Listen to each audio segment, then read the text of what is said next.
ever hear? You ever notice that the information that we're being fed doesn't always add up to the truth? Do you ever look out your window at night when the rain's falling down? You ever look down the street and wonder what is going on around you? You ever look out at night and ask yourself, is this all that I am? Where am I? What am I? Is this all there is? Is this real life? As technology continues to bring us closer together, it also tears us further apart. We watch the skies and look at the planet around us and its natural beauty as it continues to march forward on and on and on, unending, unceasing, unwavering. And yet our world, everything that we've built, crumbles around us. We wonder, is this it? Is there more? There's got to be. We can search. We want to learn. We want to understand. We want to see all that we can see, know all that we can know. We want to look out there. We want to peek behind the veil. We want to ask the questions that nobody will answer. We want to light those fires, the sparks that ignite a curiosity in us. And we ask ourselves, what is out beyond all of that? Beyond the edge of reality.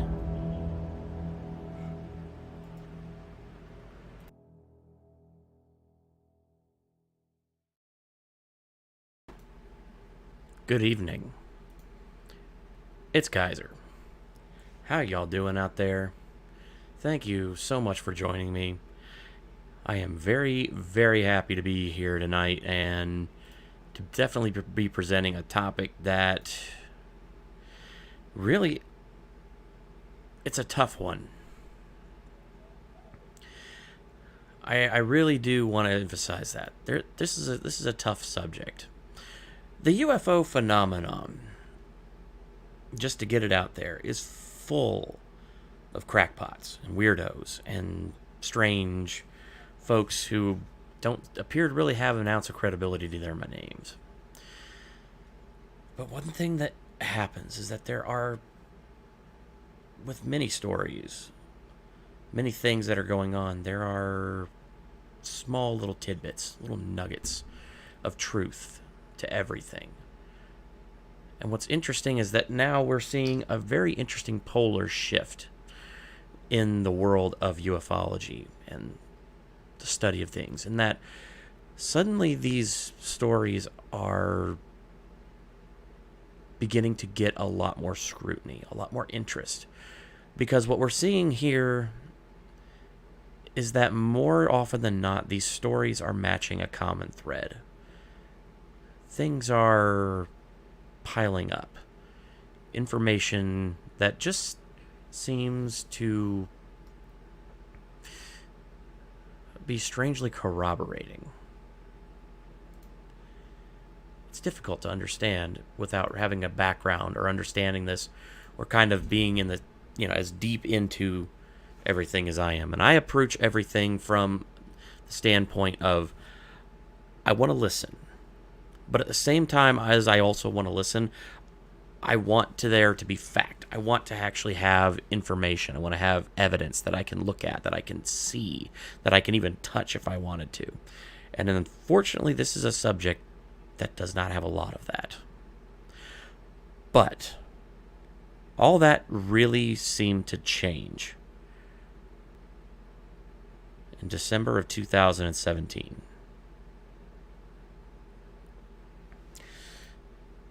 So what happened in 2017 that was so special? Well, something happened in 2017 that was a complete polar shift. Something that just totally boggled the mind. On December 18th, 2017, our world changed, and most people had no idea. I cannot emphasize this enough, that on December 18th, 2017, our world fundamentally changed.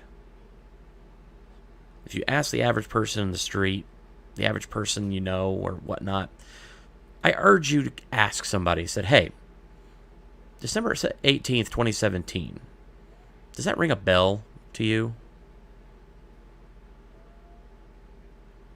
Because chances are, most people, it's not going to ring a bell. But I can tell you, because that was the day that all life on Earth changed.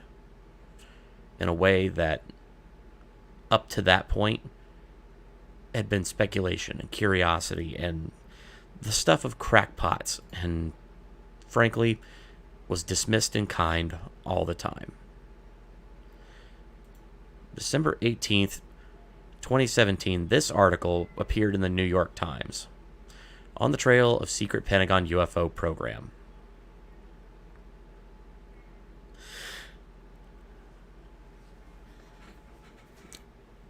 In this report,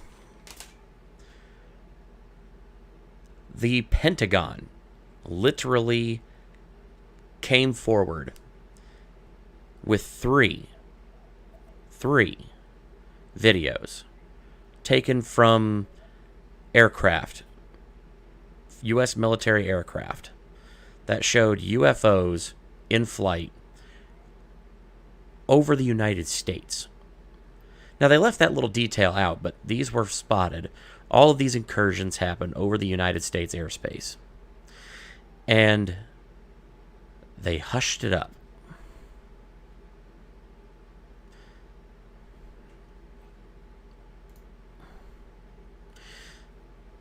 It's a very important thing to note. Because this is the day that the United States government acknowledged that there are things, unidentified craft. They've redesignated them from the term UFO, or unidentified flying object, to now UAP, unidentified aerial phenomena. And you notice that every few years, if you go back far enough and you actually do your digging, they change the terminology every few years. It's kind of a little game that they play.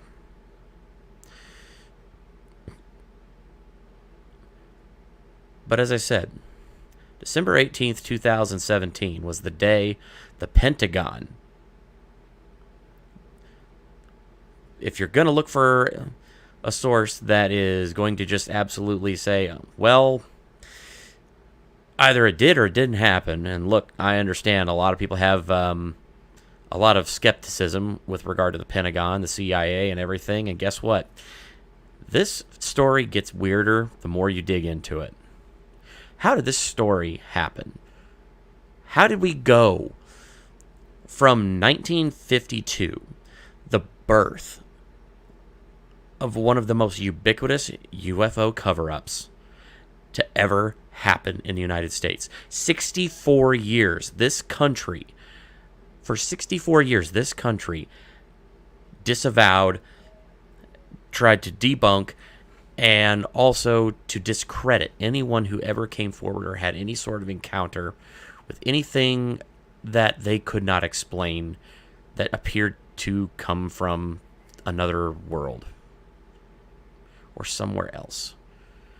To say the words UFO in conversation whenever I was a kid was to invite immediate jeers and immediate scorn from everyone around you. That's changed. In 6 short years, from 2017 to now, we've gone from, not being able to even talk about this subject in polite company, to now the mainstream media is reporting on these things with a fairly scary regularity, but they bury it, on the, second to last page where nobody's looking, usually. We're having a scary number of these encounters, and they're increasing. And nobody's paying attention, and nobody's asking why. So I guess the question really comes down to this. How did we get from Project Blue Book, the biggest cover-up of the most incredible story, the most incredible evolutionary jump in human history, for 64 years, to now where they're suddenly saying, yeah, we know about these. They were always here. We've known about them for all this time, and we just told people to shut up about it. How many lives were ruined by this? How many people were told to keep quiet? One of my favorite movies, The Close Encounters of the Third Kind, there's a moment where several airline pilots are watching the UFO as it flies past their aircraft, like their passenger liner. And they're talking with air traffic control. Air traffic control is tracking this bogey on their radar, as well as these pilots are talking to them through their radios, and they're all communicating, and then it zooms off and disappears. And the ATC controller asks the pilots, "Do you want to report a UFO?" And they both say no, they don't want to report a UFO. Because at that time, up until even now, I was like, well, up until recently, up until 2017, to ever say the words UFO as a pilot, you would immediately lose your license. You would immediately lose your job. You would be out of work because you would be labeled a crackpot. Even if you were the most credible person in the world, even if you had evidence to back up your claims, everybody on that plane saw what you saw, and they all said the same thing, the pilots would almost always say they never saw anything because they were afraid of the retribution that would be thrown upon them because of Project Blue Book and the various projects that preceded it and the projects that came after it.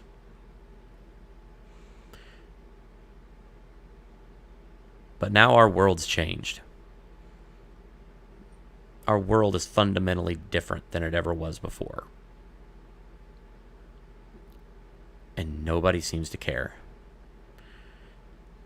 And that's a terrifying prospect. So, now that I've hit you all up front with a big whopping dose of exposition and information and whatnot, let's go ahead and see who all's here. Okay. Sorry, folks. I had to get that out of the way. That's been something that's been stewing at the back of my mind, and I needed to get it out there. So, all right. So, there we go. Jude Curio. How you doing, Jude? Good to see you. Fiery Red popping in to like as I'm already subbed, but as I have a great show, man. I'll see you around. Can't be here tonight. I know. I remember you telling me that on Discord, but I wish you could be here. But, hey, catch you on the replay crew. Highly, anticipate this is going to be an interesting one. And don't forget, this is part 1 of a new mini-series that I'm doing called the UFO Primer. We're kind of going back and talking about a lot of famous cases, interesting cases that just have been throughout the years, and this is kind of just everything in the lead up to Project Blue Book tonight. Next episode of this we will definitely tackle Project Blue Book, and we're going to be talking about its creation, its inception, the people who ran it, and probably its most interesting person that it is involved with it, Dr. J. Allen Hynek, who is a astronomer who was placed in charge of Project Blue Book from the 1960s all the way till its end in 1969. J. Allen Hynek is interesting in the fact that he started as a skeptic. He ended his career, his tenure, and stayed silent for years on his involvement with Project Blue Book until finally, recently, not recently, he died in 1986, but not long after his retirement, he started coming forward saying that these things were real and that there were dossiers of cases that he had that just defied understanding. And we'll talk about some of those. And we'll talk about some of the most famous and terrifying UFO cases in history. So, without further ado, let's continue on. So I see, yep. Yeah, looks like that's everybody. Hoping that some more folks file in, but I know that Meat just went live. I guess he's covering the Trump speech. So, yeah. Was hoping for a bit more visibility, but, yeah, do what you can do. All right.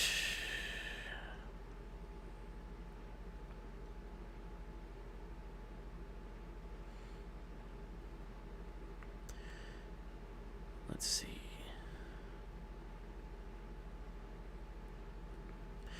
All right.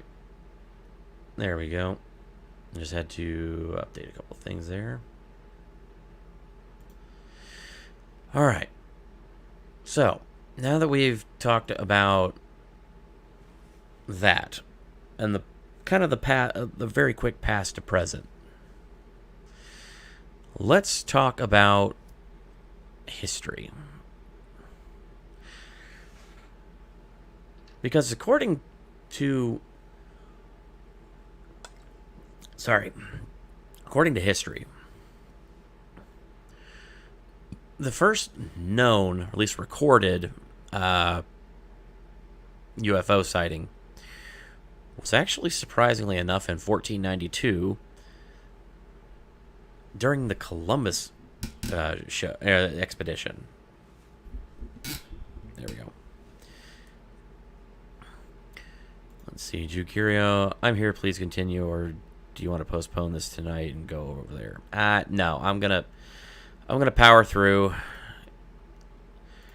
I've put a lot of work into this show. I think I could use more preparation, honestly. I think I could do more, but that's just my own brain. So, yeah, I think that's what I'm just going to go ahead and power on through. I honestly don't know how long that whole thing is. I mean, I don't know what else there's really to talk about. Okay, it looks like it's been going on for a little over an hour. Usually those kinds of interviews, they go for about an hour and a half-ish.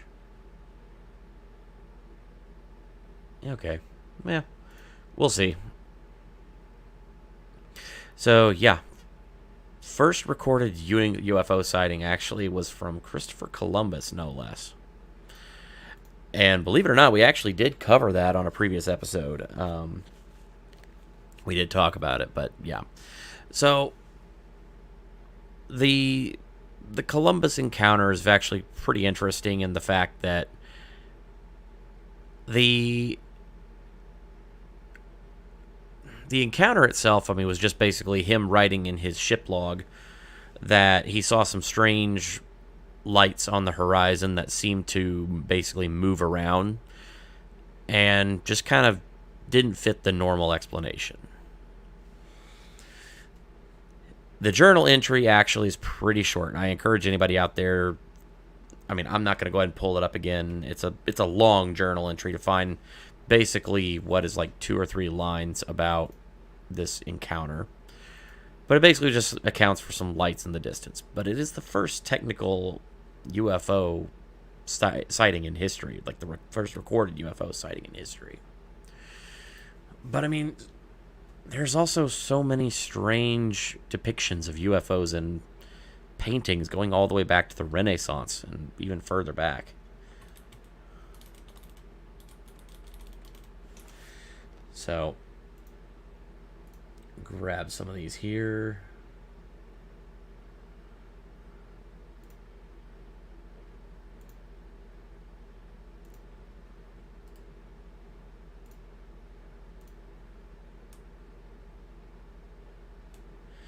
So this is a pretty famous one here. So this is the photo, or the painting, Madonna and her, is a Madonna and child with the infant St. John. That's the painting. Now it's over here off to her shoulder that there is this UFO. It's strangely floating there. And there's a man standing down here in the background who's just pointing at it. And there's something strange going on over here, too. Now, if anybody who's actually known a painter before, every single thing in a painting has significance. It's always there for a reason. You don't paint stuff on there for no reason.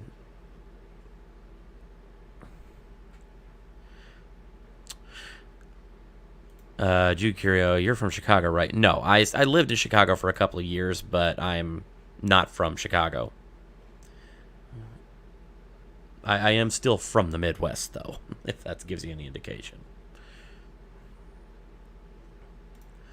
So, the painting is very interesting in that regard.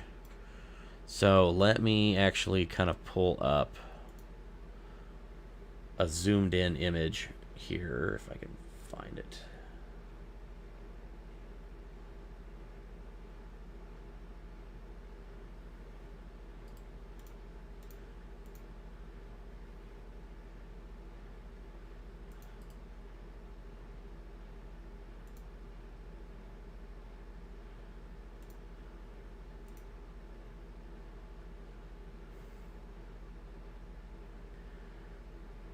Oh, come on.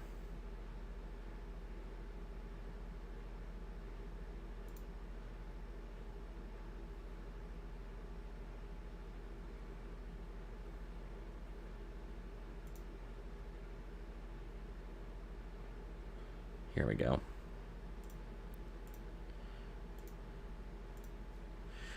So I'm going to go ahead and enlarge this a little bit here. So this is the same picture, Madonna and Child with St. John. Now, if you go down a little bit further here, you can see that these are deliberately painted in the actual pictures.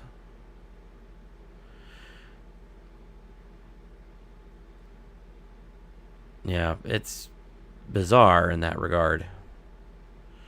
It's like, what is that doing there? Why is this guy standing there? Why is he looking at this UFO-looking thing in there? And his dog is right next to him, actually, looking up at it as well. It's very odd. And there's another pretty interesting version of this one. I was like, version of it, or at least another painting.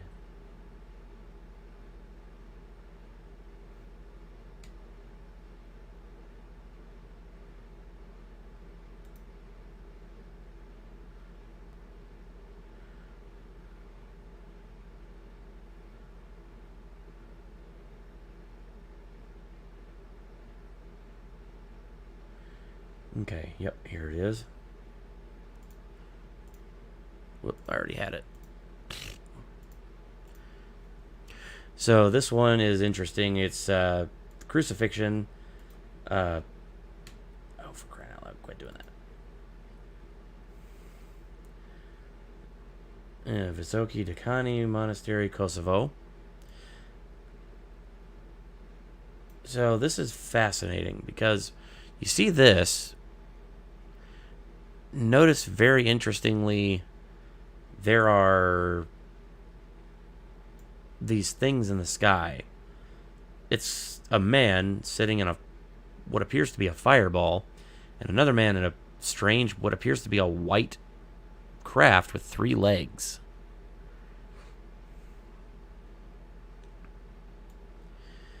There's a slightly enlarged version of it. So it's very clear that these are intentionally put in there. What are they?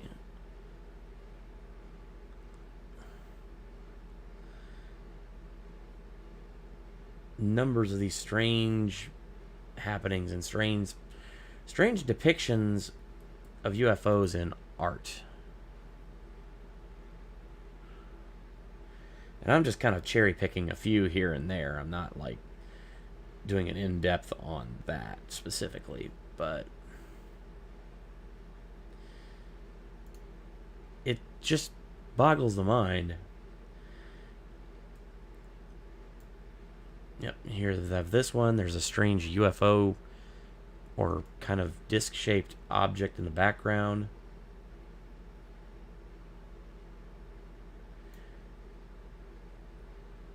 It's very strange. So there's tons of different examples of things like that throughout history. Now, UFOs and ufology and whatnot really doesn't come around.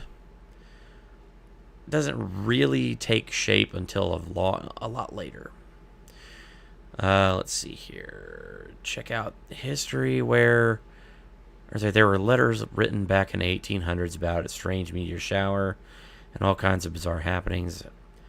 I think I found it at Oak Lawn, Palos Hills history sites. Okay, interesting. I'll have to check that out.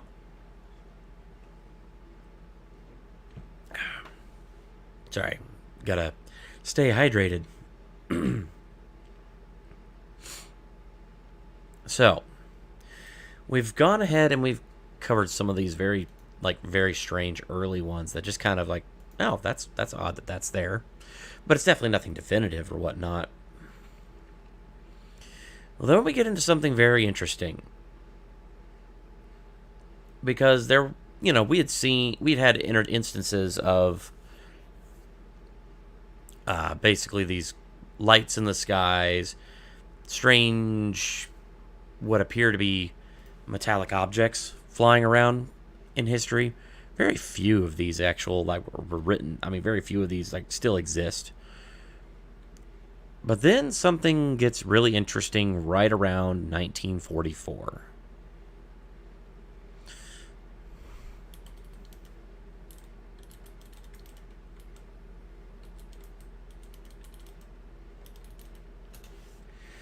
There we go.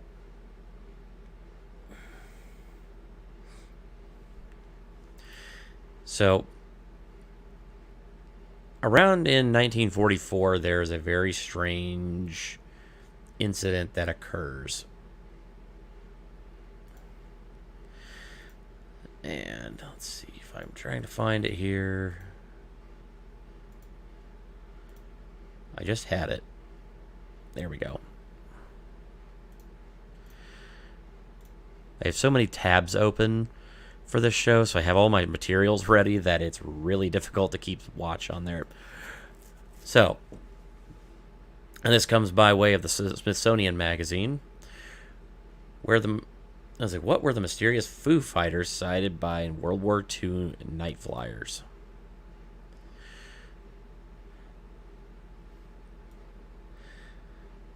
Toward the end of World War II, mission updates from the 415th Night Fighter Squadron took a mysterious turn. Along with details of dogfights over German-occupied Rhine Valley, pilots began reporting inexplicable lights following their aircraft. One night in November 1944, a Bristol Beaufighter crew, pilot Edward Schluter, radar observer Donald J. Myers, and intelligence officer Fred Ringwald were flying along the Rhine north of Strasbourg. They described seeing 8 to 10 bright orange lights off the left wing, flying through the air at high speed. Neither the airborne radar nor ground control registered anything nearby. Schluter turned toward the lights and they disappeared. The report continued later. They appeared further away. The display continued for several minutes and then disappeared. Myers gave these objects a name, taking a nonsense word used by characters in the popular Smokey Stover firefighter cartoon, Foo Fighters. Now I'm going to move this over here. Excuse me.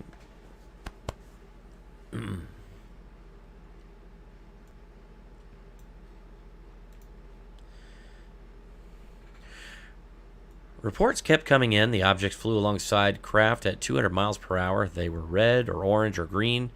They appeared slightly or with as many as singly or as with as many as 10 others in formation.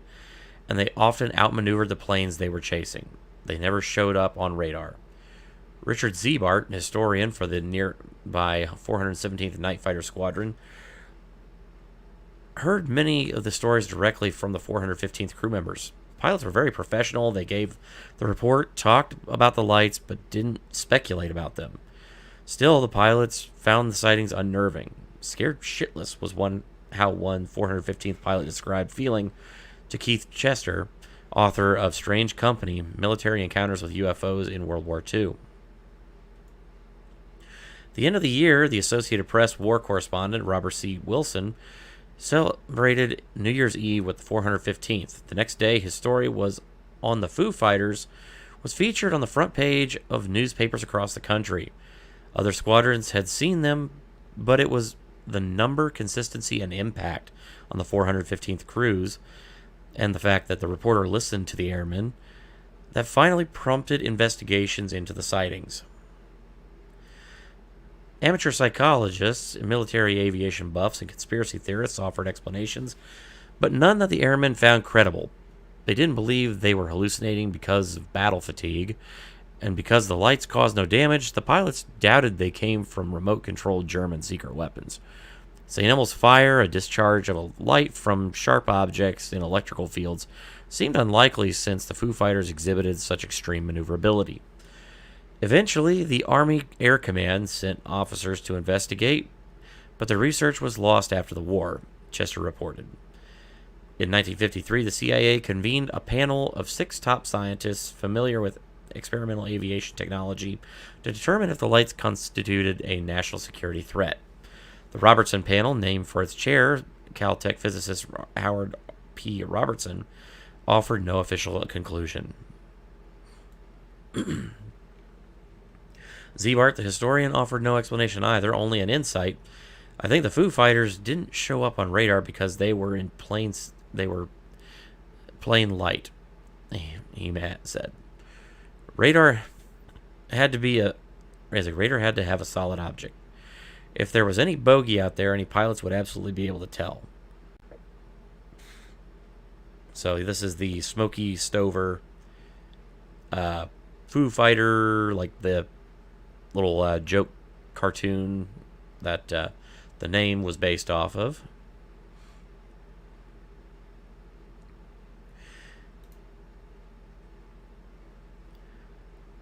Hey, Tweety, good to see you. Glad for your stopping in. Let's see.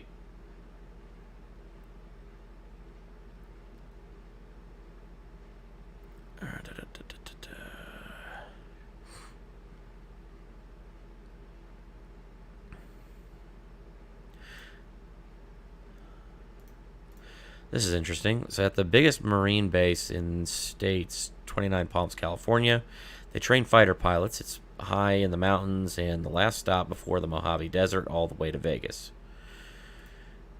There's a geomagnetic anomaly from a river under the desert. They're doing experiments there. I read a report that was buried. I was researching ley lines. Interesting. Ley lines is a whole other kettle of fish. Let's see there.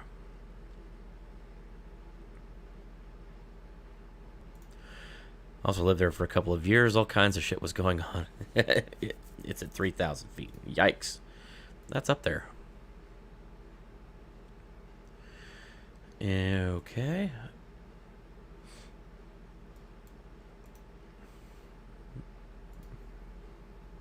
All right. So, the Foo Fighters. We've kind of gone a little bit over that, seen what we're dealing with in that regard. So that's where the story really starts with the UFOs. Fighter pilots, World War II, November of 1944, they're seeing these strange things in the skies, and they're pretty baffled by them. But then something changes dramatically that causes UFO encounters around the world to spike dramatically. And this has actually been measured by a number of scientists. I don't have the exact data in front of me. I wish I had. There's not really a good way to find it.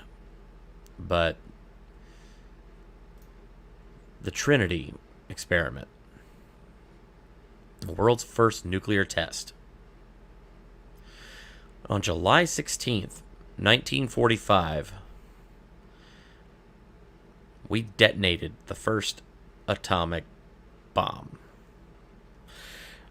Now, this was the first actual nuclear test. This was not a very big explosion, but this was definitely our first attempt at splitting the atom.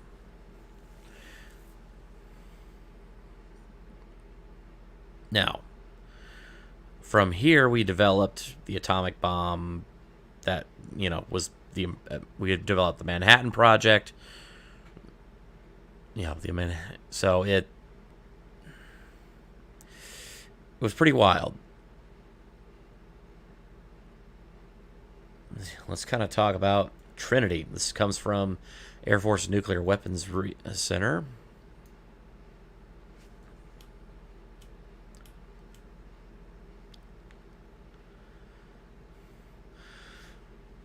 The world's first nuclear explosion occurred on July 16, 1945, when a plutonium implosion device was tested at a site located 210 miles north of Los Alamos, New Mexico, on the plains of the Alamogordo bombing range, known as the Jornada del Muerto. Jornada del Muerto. The code name for the test was Trinity. Hoisted atop a 100-foot tower, a plutonium device called Gadget detonated at precisely 5:30 a.m. over the New Mexico desert, releasing 18.6 kilotons of power, instantly vaporizing the tower and turning the surrounding asphalt, sand into green glass called trinitite. Seconds after the explosion, an enormous blast Seconds after the explosion, an enormous blast sent searing heat across the desert, knocking observers to the ground. Reports from witnesses came as far as 200 miles away. A forest ranger 150 miles west of the blast said he saw a flash of fire, an explosion, and black smoke. An individual 150 miles north of the explosion said it lighted up the sky like the sun. A U.S. Navy pilot flying at 10,000 feet near Albuquerque, New Mexico, said it lit up the cockpit of his plane and was like the sun rising in the south. When he radioed Albuquerque Air Traffic Control for an explanation, he was simply told, "Don't fly south."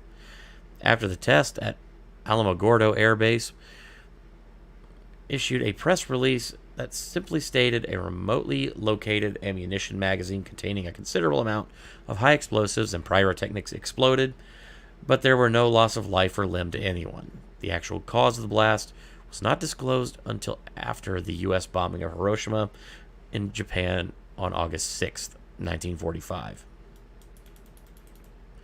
The success of Trinity test meant an atomic bomb could be used by the U.S. military, and it marked the start of the atomic age. The Trinity site is now part of the White Sands Missile Range and is owned by the Department of Defense. Ground Zero is marked by an obelisk made of black lava rock with an attached commemorative sign. A slightly depressed area several hundred yards across surrounds the monument, indicating where the blast scoured the ground. Only a few pieces of the green trinitite remain in a protected enclosure. Outside the fenced-in Ground Zero area lies Jumbo, the 214-ton steel container built to contain the plutonium if the 5,300 pounds of high explosives in the bomb detonated but no nuclear explosion resulted. Ultimately, Jumbo was not used.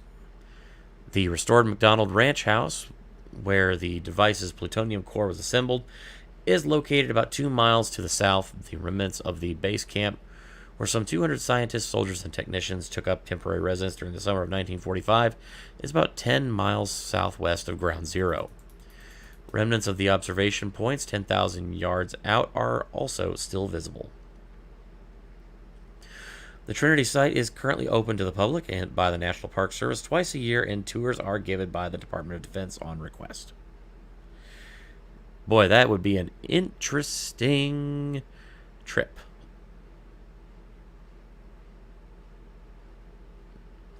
I would absolutely love to see that.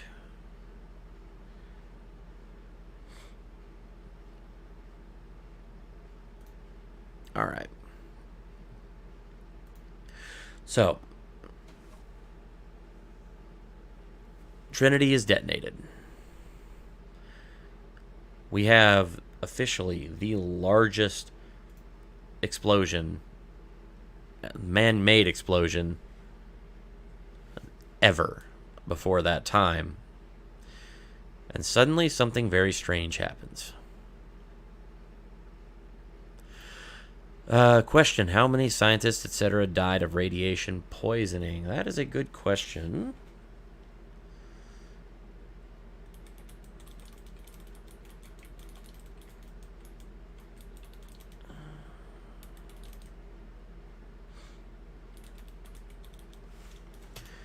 Check Manhattan Project. How many people died of radiation during the Manhattan Project?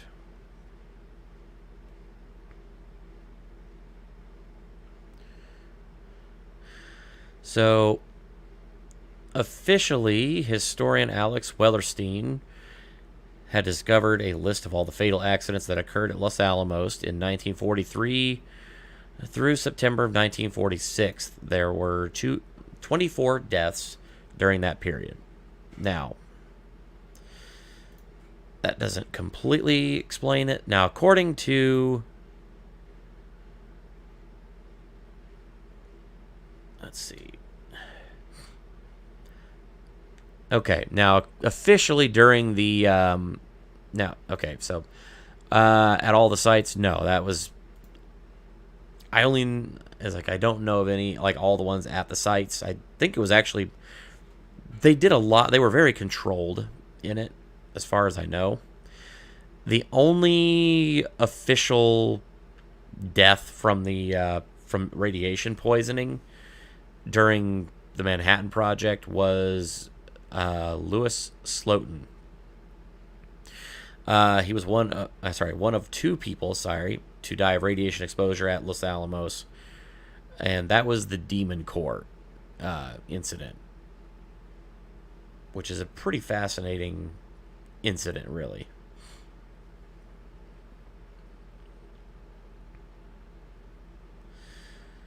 Let's see. Let's try radiation poisoning deaths from all atomic testing.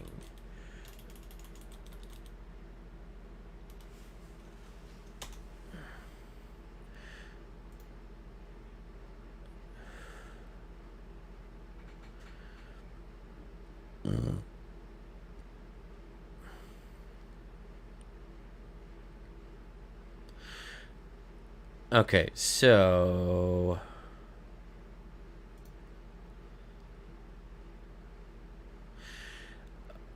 while there is not an official number on how many people died from radiation poisoning during the atomic testing between 1940 and 1960, or the 1940s and 1960s. Now, Washington Post says there is potentially more than 10,000 to an order of magnitude beyond that, but they're talking about exposure due to like fallout downrange. They're not specifically talking about direct deaths from those. I can't really say in that regard. Hey, Dazzer, good to see you. What about all the experiments on humans? The metallurgical laboratory in Chicago came out there. I don't have those figures there. That was not my area of study for tonight's show, unfortunately. Sorry. So, Trinity is the trigger event for the mass uptick in UFO sightings. It's not specifically my area of focus for this episode, so I apologize for not having those numbers. if you guys like, I would be happy to take a look at that in a later time, because it's definitely there's definitely a lot of odd stories regarding that. So yeah, sorry I don't have the figures for you there. All right.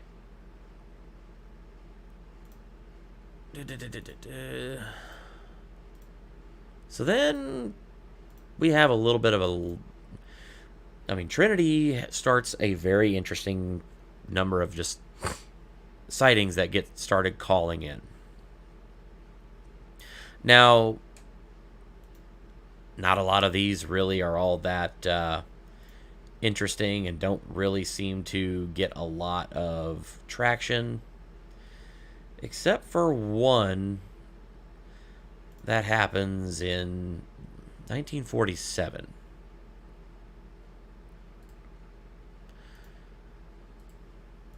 Let's see if I can get it to pull up here.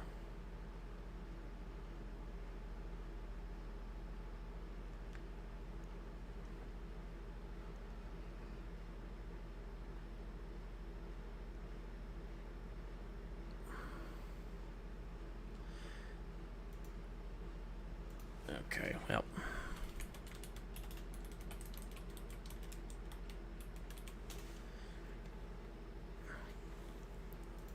Hey, Dazzer, how you doing, buddy?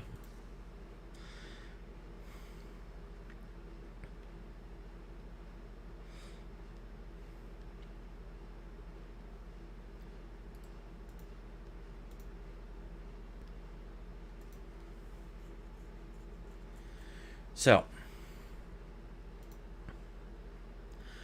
in 1947, there's a very interesting incident on July 8th, 1947.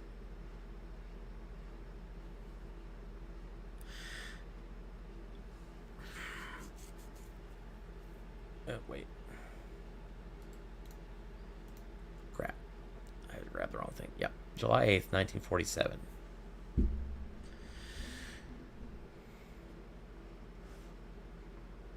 So,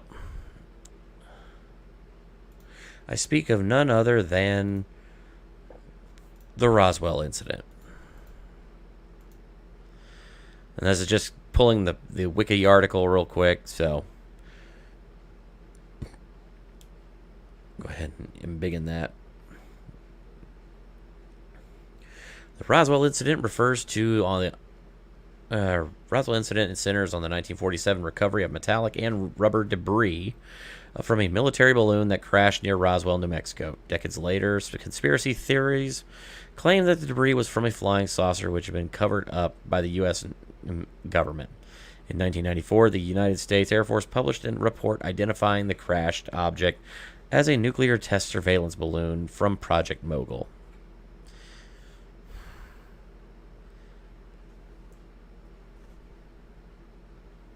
Yeah. Weather balloon theory.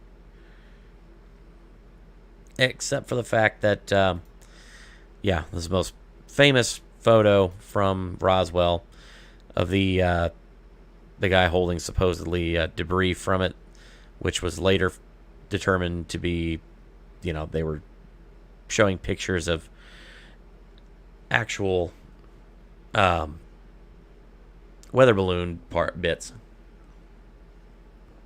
Now, what's interesting here is that Roswell, there's a lot of very strange things that happen leading up to that. What really happened?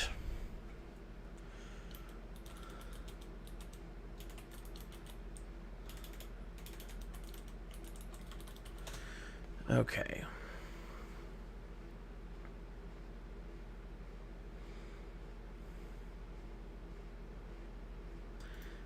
We waited to shoot that balloon down too. Apparently it just crashed mysteriously.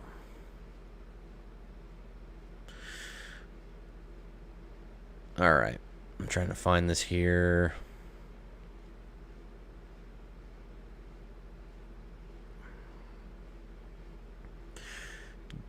Interestingly enough, yeah, surprising whenever you look for anything regarding Roswell,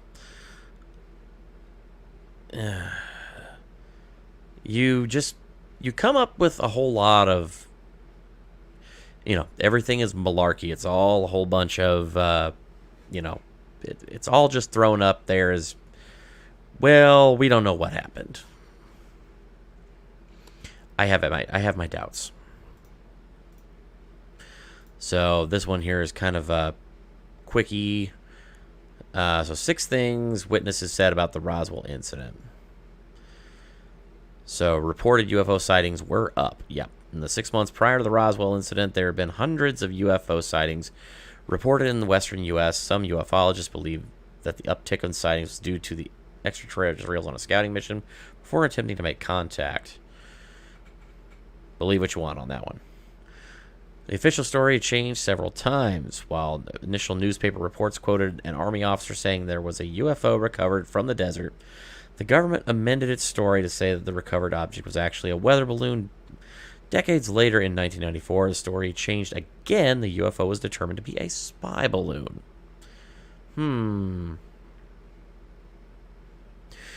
There was something weird about the UFO's material. The rancher who found the debris and U.S. Air Force Major Jesse Marcel recalled that the metal recovered from the crash site was lightweight and couldn't be dented, not even a sledgehammer warped the material. It always returned to its original shape. Additionally, an I-beam with unfamiliar writing on it was recovered from the scene of the crash. I want to know where these pieces are.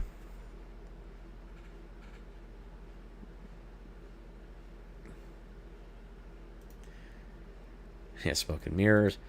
Dazzer, you're telling me that top people in the Air Force had never seen a weather balloon? Yeah. Makes you wonder, don't it?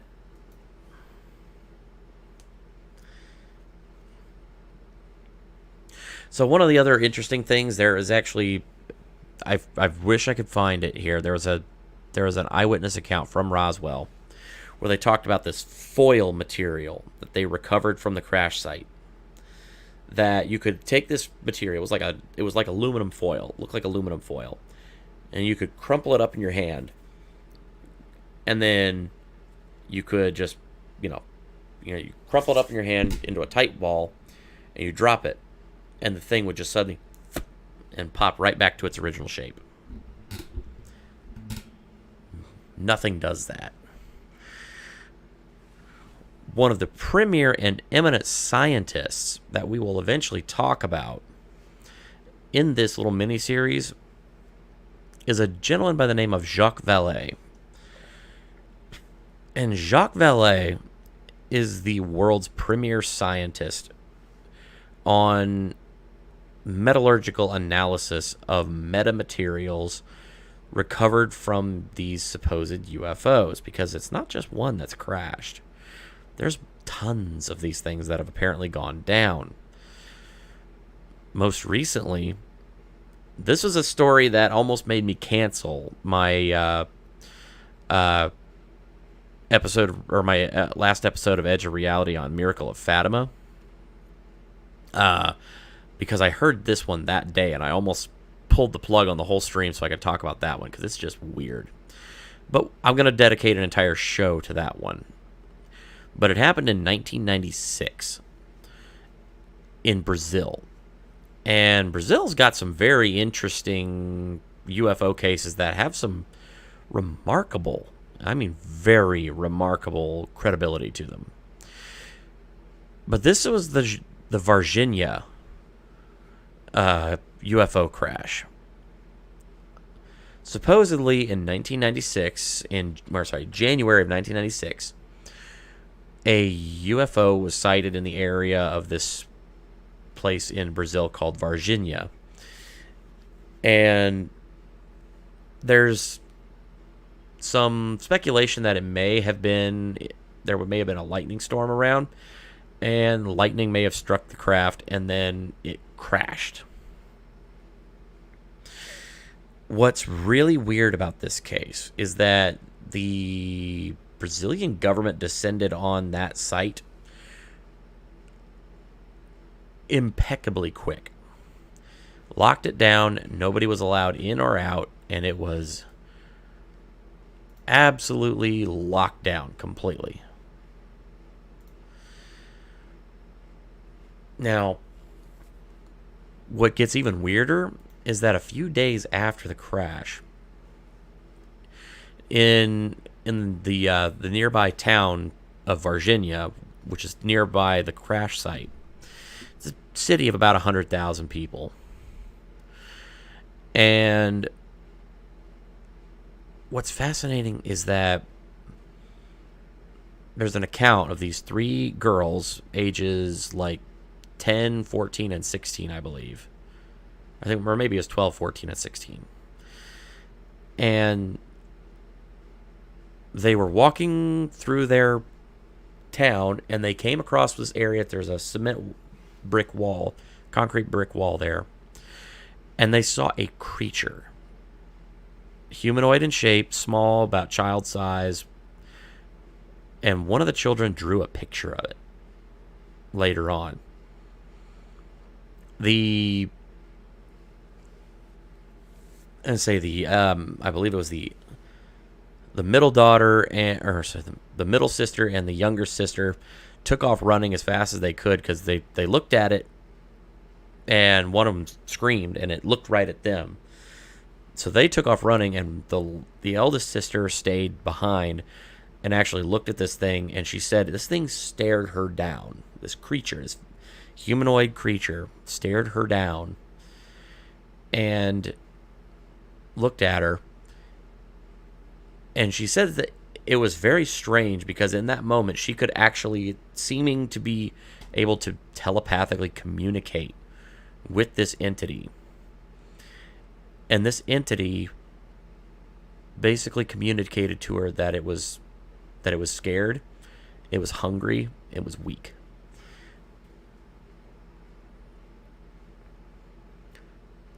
That's pretty frightening. Well, one of the sisters came back, got the other one, and they left. They went to go get their mom, and when it's like not maybe more than a half an hour or to an hour later, when there were two Army MPs, well, an MP and a guardsman that were tasked with going to see this village. They were tasked to go on patrol there. And the two of them were driving, and all of a sudden, this thing, apparently this little humanoid creature, runs out in front of their Jeep. And they managed to slam on the brakes, and the enlisted man, he jumps out of the car, and he manages to grab this thing with his bare hands and pick it up and put it in the back of their Jeep, and they start taking it to the local clinic. They just know that it's humanoid. It's a little naked humanoid thing. It looks completely alien.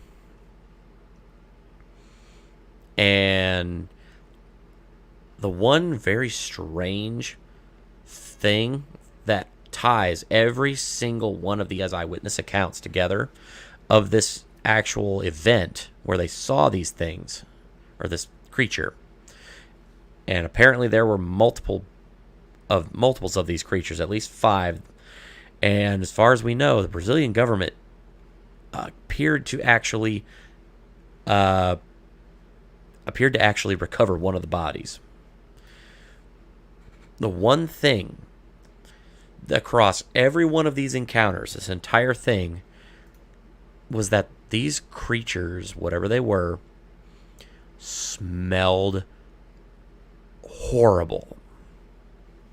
Every one of the eyewitnesses said that these things had an absolutely just ungodly stench about them. That it would get into your nostrils, and it took weeks to finally get out of your nose. The mother of the 3 girls said that she actually went to where they said they saw the creature, and you could still smell where this thing was, or where it had been. So the at the hospital where the body of one of these things was taken, they had to close the entire wing of the hospital down for a week to disinfect the place because it smelled so bad. So the two MPs, they apparently take the creature they captured alive to this clinic. The doctors are in there, and they're like, what the hell is that? Get it out of here. They send them away. And what's fascinating is that apparently they took it back to their base, and that was the last anybody heard of it. But what's very odd is that the man who grabbed this thing with his bare hands developed a very strange skin condition and died 2 days later. He had a very strange skin infection that suddenly cropped up after touching this thing, and he died 2 days later.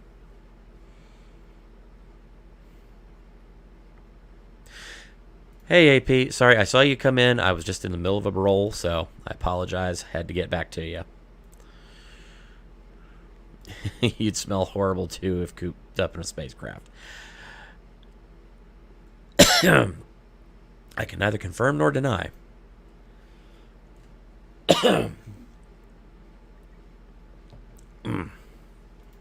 But yeah. Let me actually, real quick, because this is fascinating.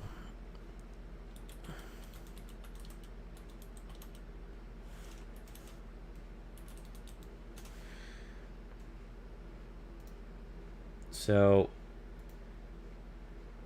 yep. This is the picture that one of the girls drew after the, or that she drew after seeing this being.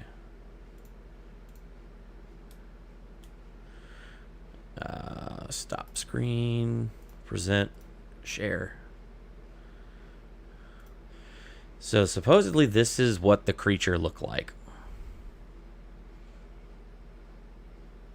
And that's kind of how her rendition of it as they found it.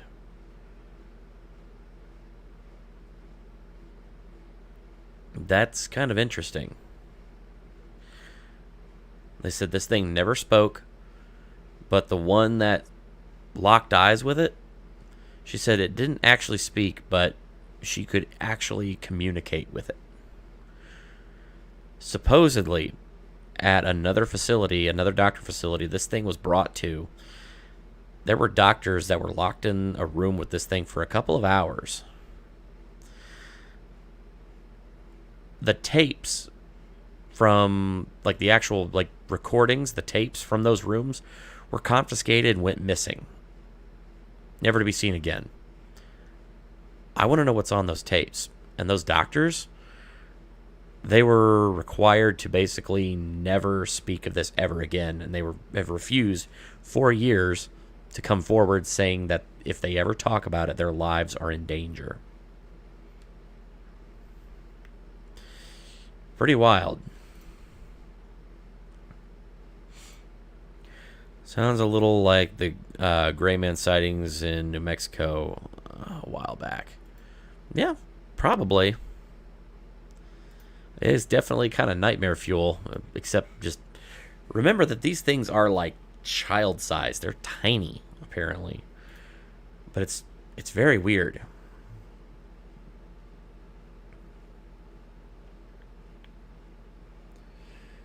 Let's see. Here's actually a news story on the Virginia. I got a news story on the Virginia case. We'll read that because that's a more recent case. But yeah, we'll come back to this. I just had to kind of touch on that one.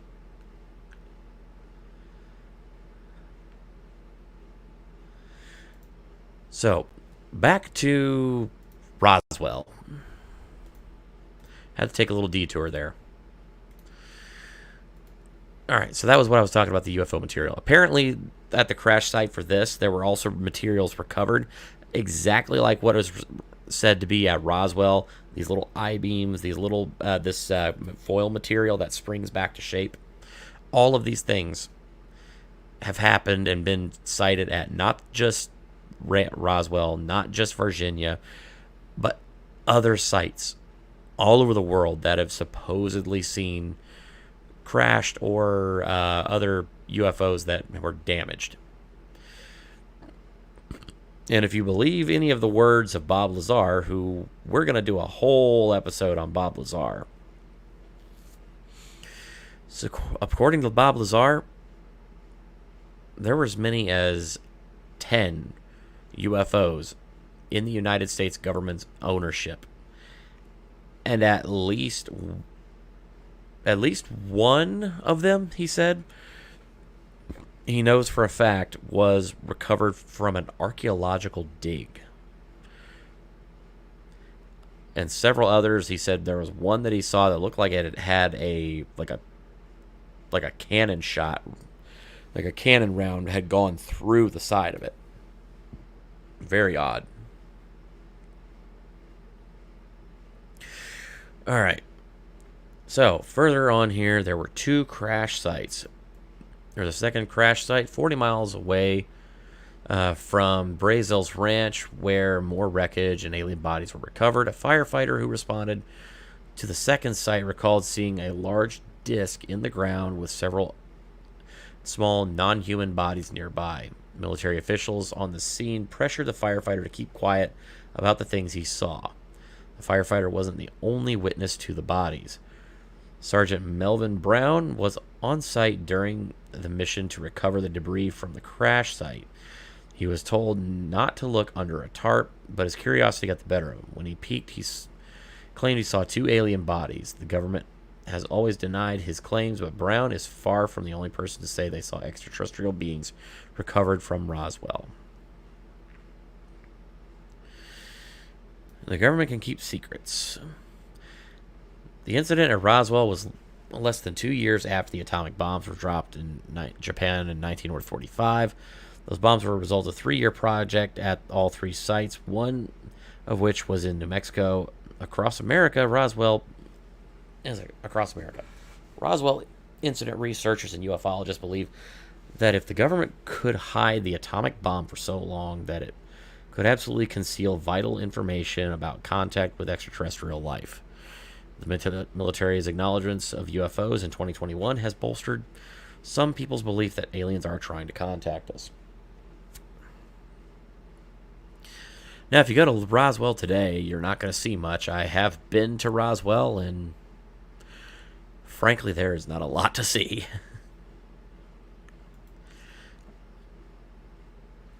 I do remember going there. This was in like 2005. They've probably closed by now, but there was a coffee shop there called Java the Hutt. There's a Star Wars reference. There's the UFO, or like the Roswell Alien Museum. I think that's still there. It's interesting, but I mean, it's definitely a tourist trap.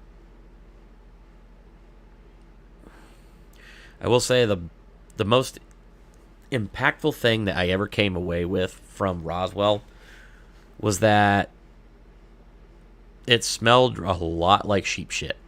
Because there are sheep farms all over the place, and it smells awful.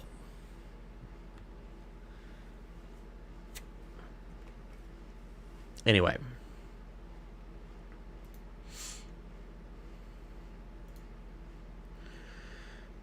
All right.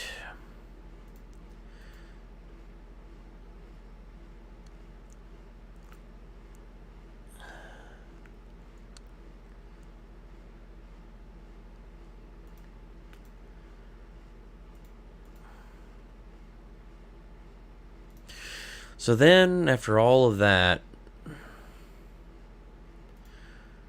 we came to probably the most baffling case there. Because at this point, the United States military had really only done a little bit of research into UFOs, into these phenomenon, the Foo Fighters and whatnot, only because of U.S. airmen and a lot of these other sightings by more reputable pilots and eyewitnesses on the ground that just kind of merited some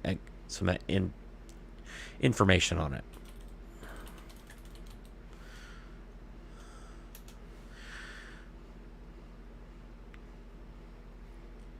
Excuse me.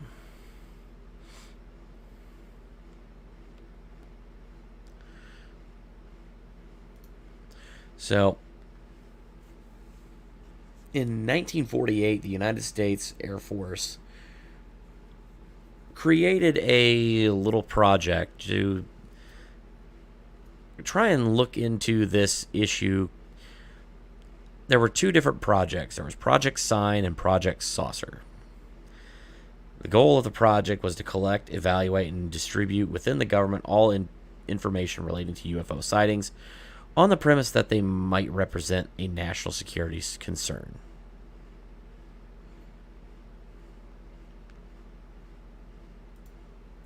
I believe they've been here a long time. Egypt, Native Americans, Hopi, Aztecs. Yes, there are a lot of strange depictions of these things. Throughout history, the disappearance of the Anasazi tribe has fascinated. There's a lot of really weird tales about that one that possibly could correlate to some kind of a strange UFO event. It's very bizarre, but hard to really say in that regard. But yeah, there's a lot of other ancient civilizations that have strange depictions of these things in the sky. I mean, there's cave drawings, for Pete's sake, of strange flying disc-shaped objects and triangle-shaped objects in the sky, flying with impunity. And it doesn't make a lot of sense. It's very weird.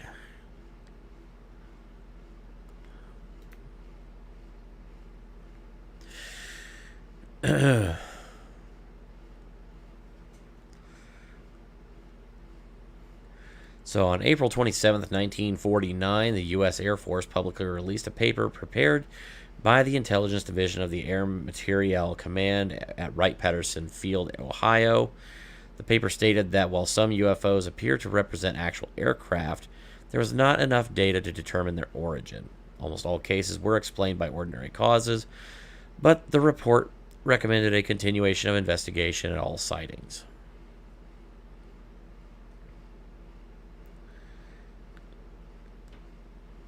Let's see. So Project Sign and Project Saucer ultimately folded. There was not really a whole lot of information there. They didn't really find a lot.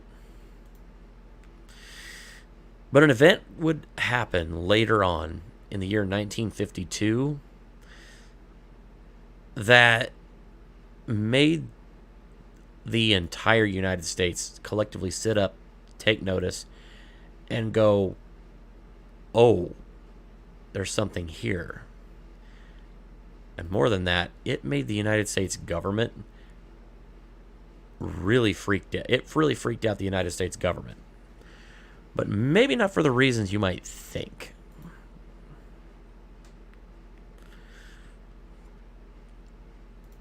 So anytime we make or find world-changing events, you'll find depictions of ETs. That's correct. Throughout history, it's very strange. They always appear at very weird turning points in history. So,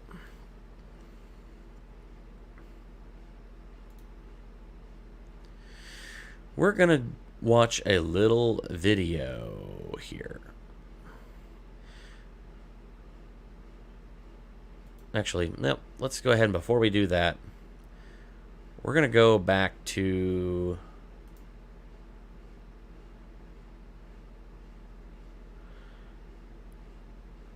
Okay, that one's way too long. Okay.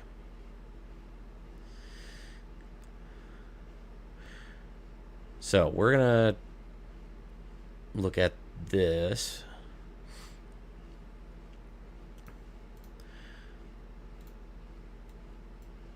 This is from the Washingtonian. This was published on February 13th, 2023, strangely enough. What's really weird, and part of the reason I decided to do this show, is because this story has been making a very major resurgence in the news lately for seemingly inexplicable reasons. Why? Well, it's a pretty fascinating story. Let's talk about it. DC had multiple UFO sightings 71 years ago. Radar experts blame it on temperature inversion, not aliens. That's the official story. Well, let's talk about that. It's been called the invasion of Washington back in the summer of 1952. UFOs may have buzzed the nation's capital. You can see where I got the thumbnail for this stream. The first incident occurred before midnight, July 19th, when an air traffic controller at what was then Washington National Airport reported 7 unexplained radar blips, including over the White House and the Capitol. Other controllers at Andrews Air Force Base, and even a pilot in the air also reported strange objects. One controller at National, according to a 2002 Washington Post account, looked out of the tower and saw bright light hovering in the sky that resembled a saucer and then took off at incredible speed. Fighter jets were launched but encountered no suspicious craft. The next weekend, the odd radar blips were back, and this time air traffic controllers counted a dozen. An Iowa newspaper would later blare saucer swarm over Capitol. This was just 5 years after strange debris, which was speculated from a flying saucer, but others said it was a weather balloon, was found on a ranch in Roswell, New Mexico. America's interest in flying saucers was likewise stirred up by the 1952 Life story headline, Have we visitors from outer space? According to the Post, UFO sightings spiked from 23 in March before the article to 148 in June. In this atmosphere came the DC invasion, accompanying Luke Mullen's article on the UFO lobbyist Stephen Bassett. Are recreations of the photo shown below that purport to show UFOs of the Capitol. So this is the purported photo. Radar experts theorize that the culprit in DC might have been a temperature inversion in which warm air sits atop cooler air, trapping it. This can invert radar, too, causing it to bounce off of that ceiling and make objects on the ground appear to be in the sky. Some feared it was an advanced aircraft from Russia. The Air Force first said it had no idea what the blips were. Later, it suggested the temperature inversion had produced the phenomena. Other experts challenged that explanation, according to the Post. Almost 71 years later, it remains yet another mystery floating around Washington. So that is a very short summarization of that. Hey, Cool Frog, how you doing? Good to see you, buddy. Glad to have you.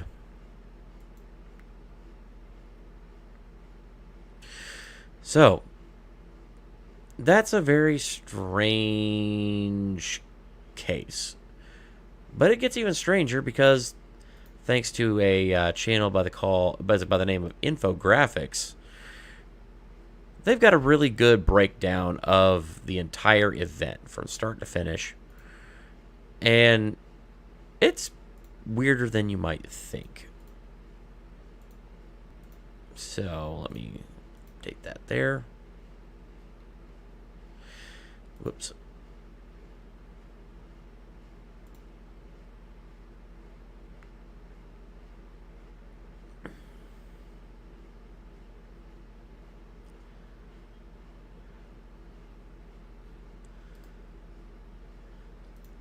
Excuse me.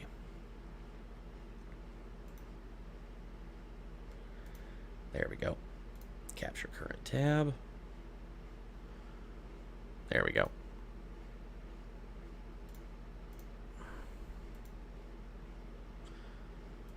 Share audio. And at this point, I do need to make sure that I put my banner up. I totally forgot that I didn't have that. So I will try to remember to kind of interrupt this and break things up a little bit here and there. But yeah, I definitely wanted to talk about this one because it's really weird. And this is the story, this is the event that led to the creation of Project Blue Book. And we'll talk about what happened and why that is. So, if you ever wondered how this whole 64 years of denial on this subject ever came around, this is what happened.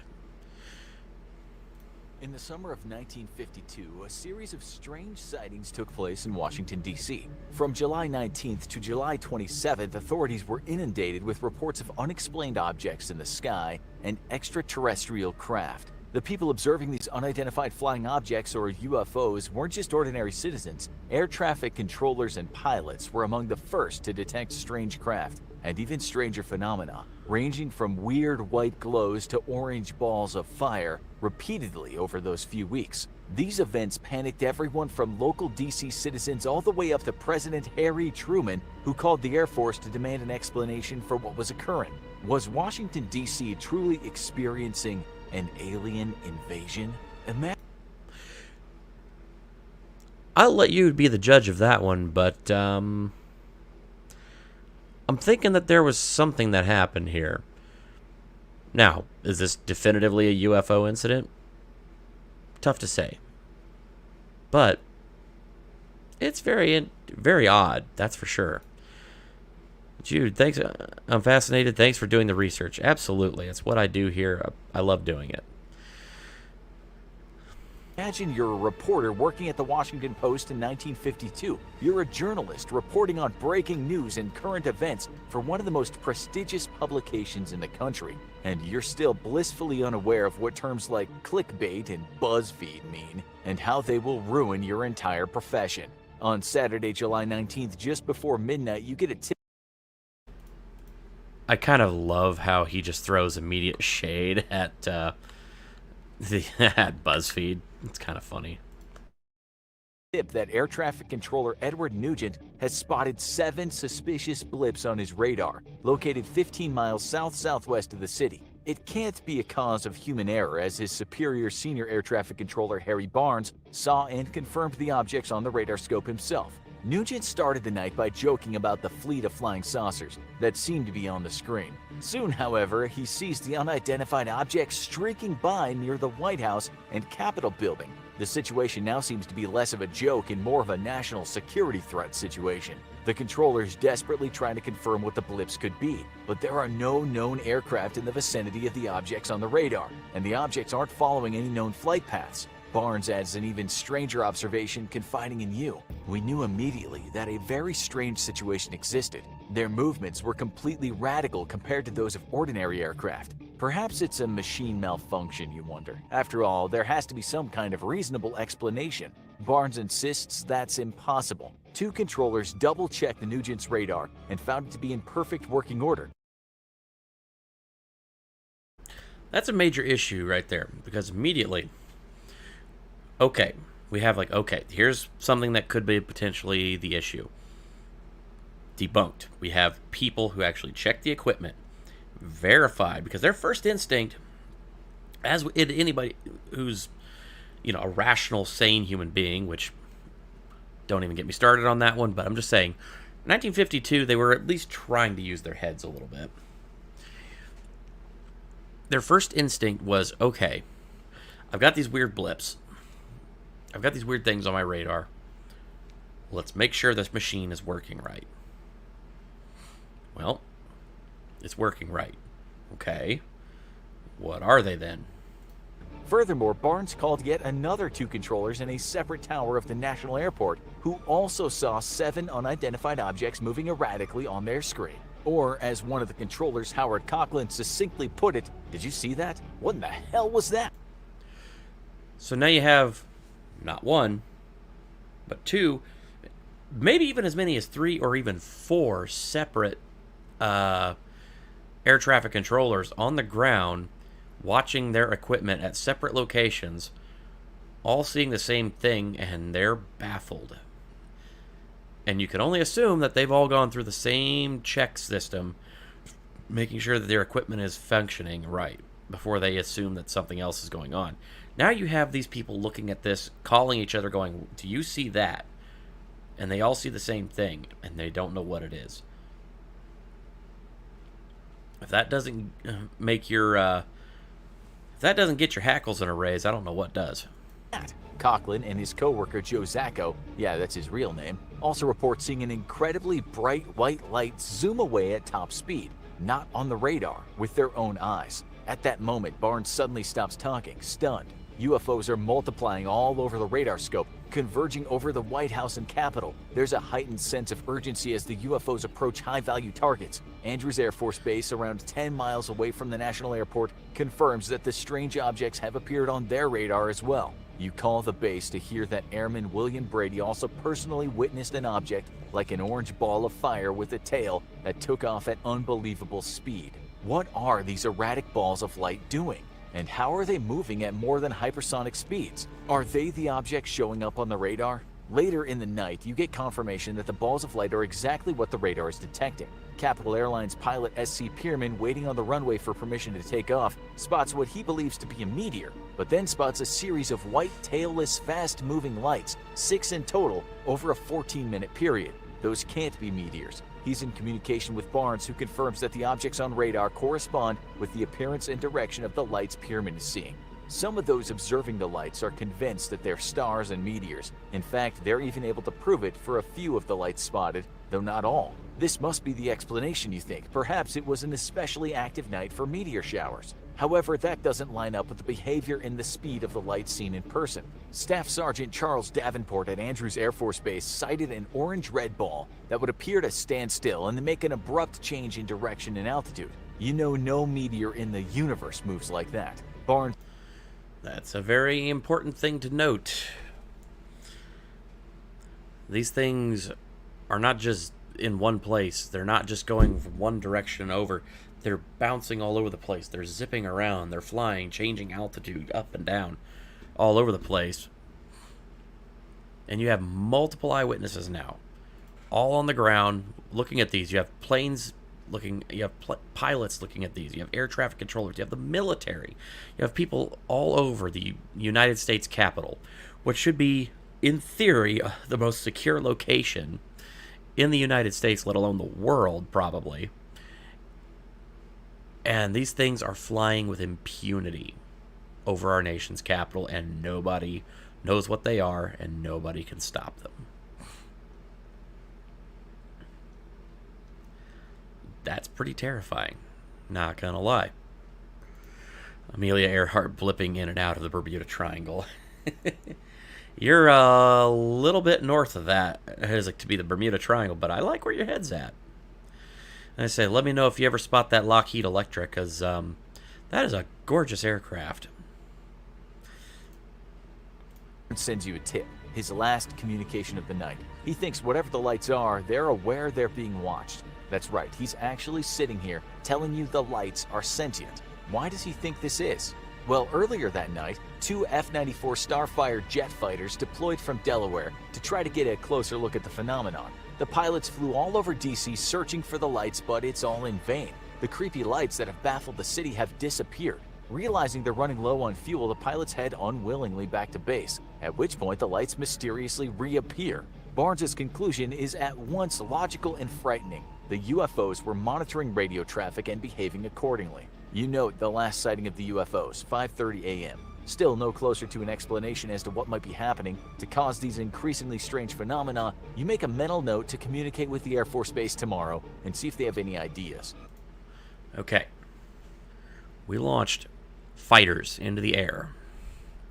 Now, for anybody who actually knows anything about aircraft, especially in that time frame, even now, you cannot just run out onto the tarmac, jump into a fighter jet, and take off right on down the lane like you would like a car, per se.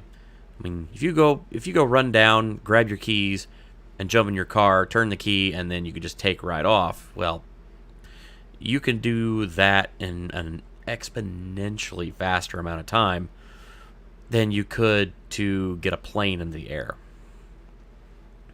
Especially a military jet. They have to go through pre-flight checklists. They have to be checked on the ground by the pilots, even hastily. That takes time. Then they have to be fueled up. They have to do their speed run-ups. They have to actually get the damn engine started. And they have to get these things then in the air, making sure that they're not going to run into any kind of oncoming traffic. It's not an immediate thing. It takes a lot to get a plane into the air. Give Pearl Harbor a perfect example, because we had a lot of planes. If we had even just like one squadron in the air, that could have made a lot of difference. I'm not saying it could have turned the tide, but it could have made a lot of difference in Pearl Harbor. We didn't have even a one plane in the air at that time, and the Japanese knew it. That's pretty important to note.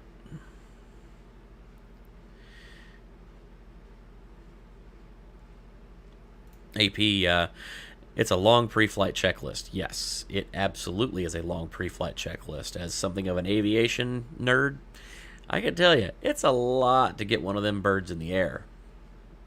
Especially a jet. The more complex parts and complex propulsion systems you put on one of these things, the longer it takes to get that thing in the air. Just saying.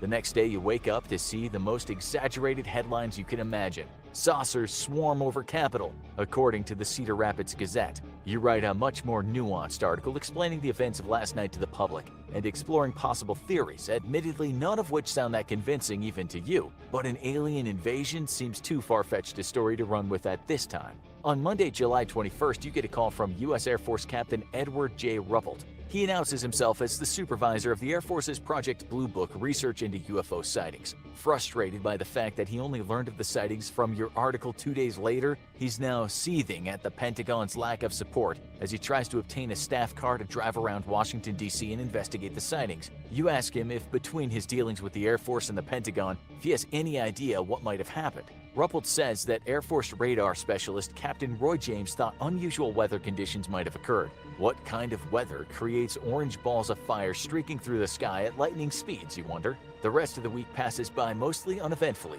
You're working late in the office again on Saturday, July 26th because you really need a life. And you suddenly notice another call from the National Airport has come in. Finally, perhaps they've finally figured out some sort of terrestrial explanation. Instead, the night's about to take an even stranger turn. The man on the other end of the line sounds disturbed. At around 8:15 p.m., a pilot and a flight attendant on National Airlines' flight in the air observed some strange lights above the plane. Within seconds, unidentified objects similar to those a week ago suddenly appeared on the radar screen at National Airport and Andrews Base. They're back. So, second weekend in a row. So, on one Saturday, these things appear. And then it's all quiet for the entire week. And then suddenly the next Saturday, at about the same time, these things all appear again. And now all the people that were there the previous week, that were seeing these things, that did know all this stuff was going on, they're called back in. Because now they have a repeat case on their hands. And still nobody knows what to do, but everyone is scrambling for answers. Faster with the new fighter jets, but it's still a few pages of checks, just done by multiple ground crew while pilot is doing their checks. Yep, this is what happens when nukes are set off. Yep, that is right, AP. And that's why we talked about the Trinity explosion and why UFOs suddenly spiked after Trinity. Because before Trinity, we had some cases here and there, but after that, they jumped through the roof. And let's see here. Jude Securio, the ETs were just playing with us. Oh yeah, these things are able to toy with us, and as you'll find out as we go further into the series, pretty famous number of cases that the U.S. government doesn't want to talk about is that there are numerous cases of these unidentified craft appearing over nuclear bases. Bases with nuclear stockpiles, with missiles, active, ready to go at a moment's notice missiles, and strategic bombers, and nuclear ordnance. All of these things, and an absolute ridiculous number of these cases, these things drop out of the sky, appear over a base, and they shut everything down. Almost like they're taking matches away from a kid. Scary stuff. These things are capable of far more than we could ever give them credit. ET shutting down a nuke base and scaring the shit out of the military. Yep. The Rendlesham incident, that's a fascinating one. Rendlesham Forest, there's another famous one where there were several in both the Soviet Union and the United States where a craft apparently appeared over a nuclear missile silo.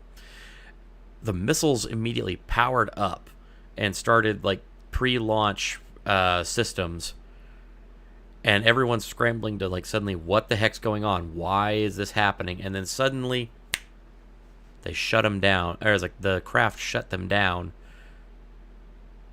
almost as if to say, hey, look what I can do with your little toys.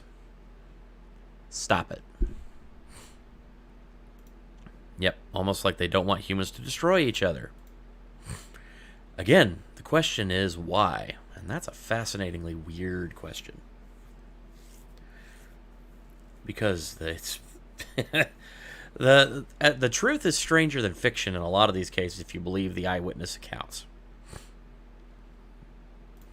At the base, USAF Master Sergeant Charles E. Cummings frustratedly denies any theories by those around him that these might be natural phenomena. Later, to an inquiring press, he would state, "These lights did not have the characteristics of shooting stars. There was no trails. They traveled faster than any shooting star I have ever seen.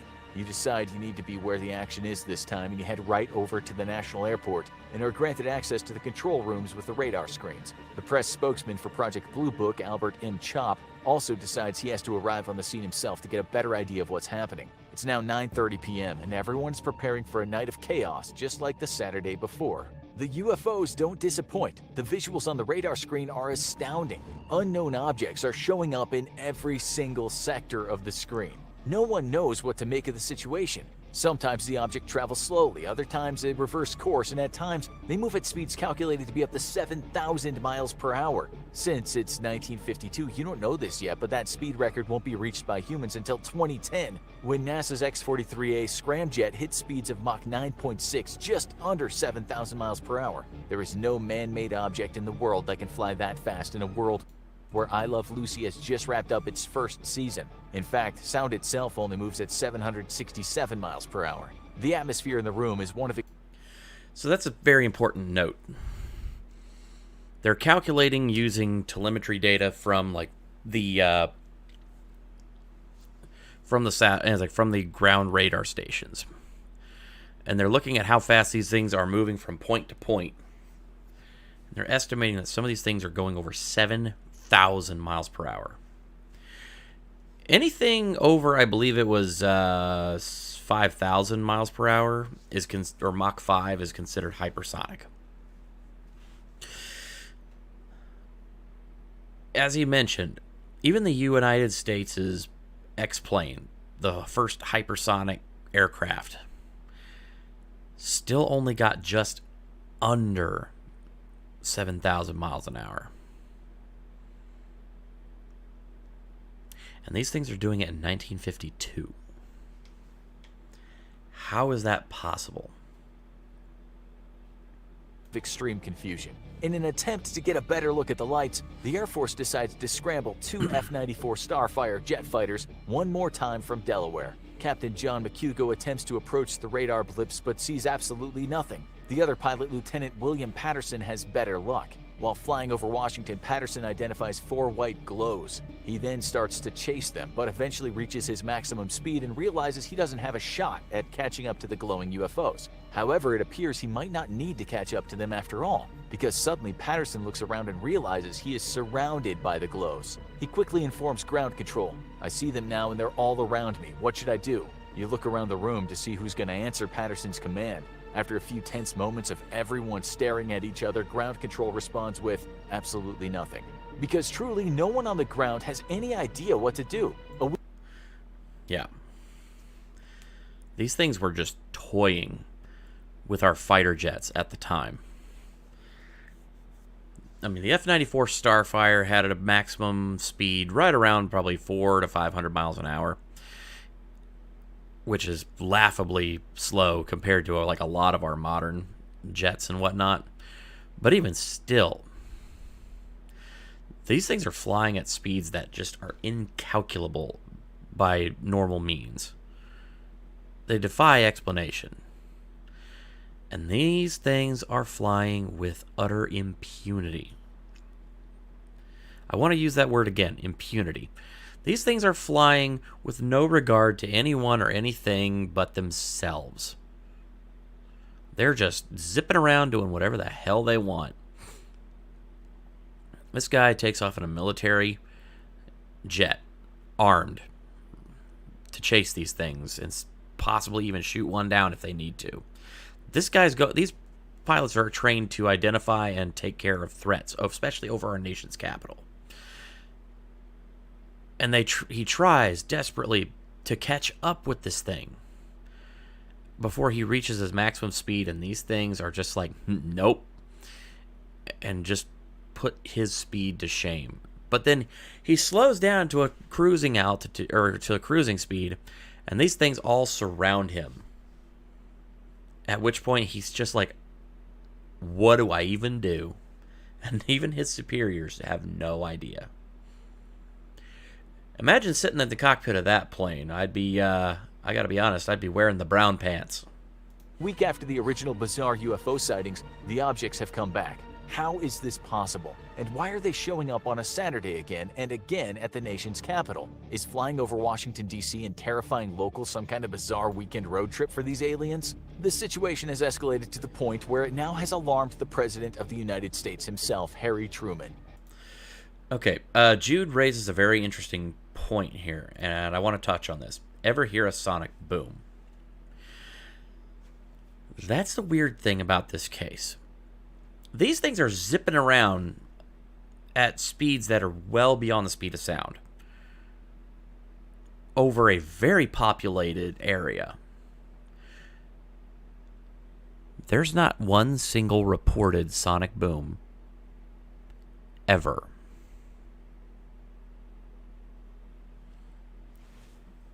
How is that possible? Well, there's one way that it's possible.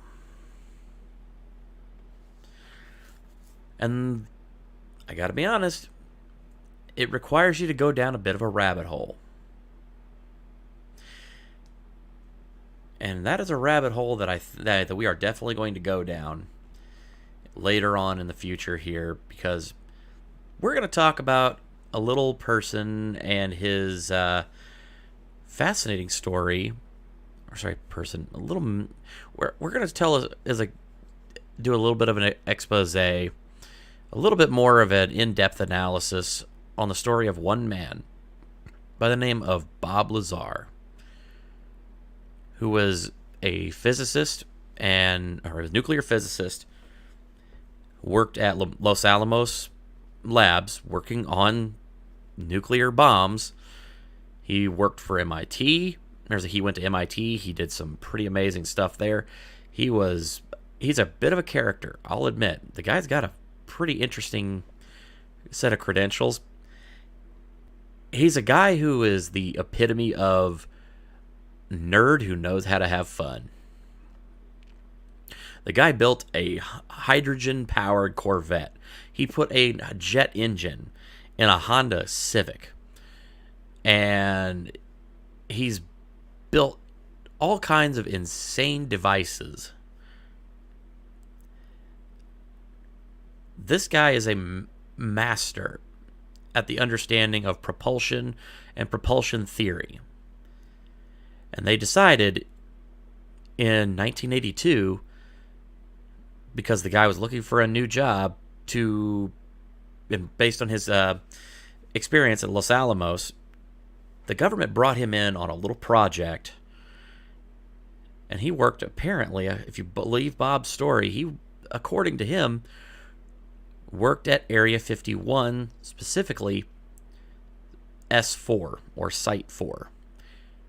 And his area of study, reverse engineering a UFO that the United States had captured and trying to reverse engineer the power and propulsion systems. Bob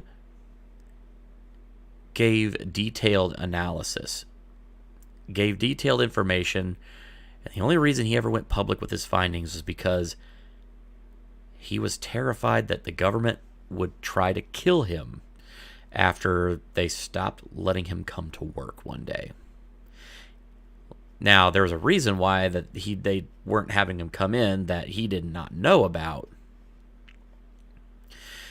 But what's interesting about that is that he took several friends out to the Nevada desert because he knew the flight schedule, and they all saw these things flying around in the sky that the U.S. was doing their high-altitude testing for. They got it on tape. And then when he got busted, he thought his only chance was to go to the press and say, if I'm suddenly killed off and I suddenly disappear, this is what's been going on, and here's what I've been working on for the last several years. And apparently it worked, but the United States government ruined his life, but they couldn't kill him. If even 1/10 of what Lazar says is true, it flips all conventional wisdom and physics on its head. Especially how these things are apparently flying. I'll talk briefly about it closer to the end of this show because we're going to get into... we're going to circle back to that New York Times article and some very convincing and strange clips. So, stay tuned for that. But, yeah, just had to take you on that little journey. Hey, Shinny, good to see you. Thank you so much for joining. I always love having you around. You and everybody else. I love my chat. There's not very many of y'all, but, I love y'all. Oh, man, I'm frightened. It's kind of terrifying. The broader implications even give me the willies. AP, the hydrogen-powered RX-8 is bananas. Oh, man, I bet. Anyway.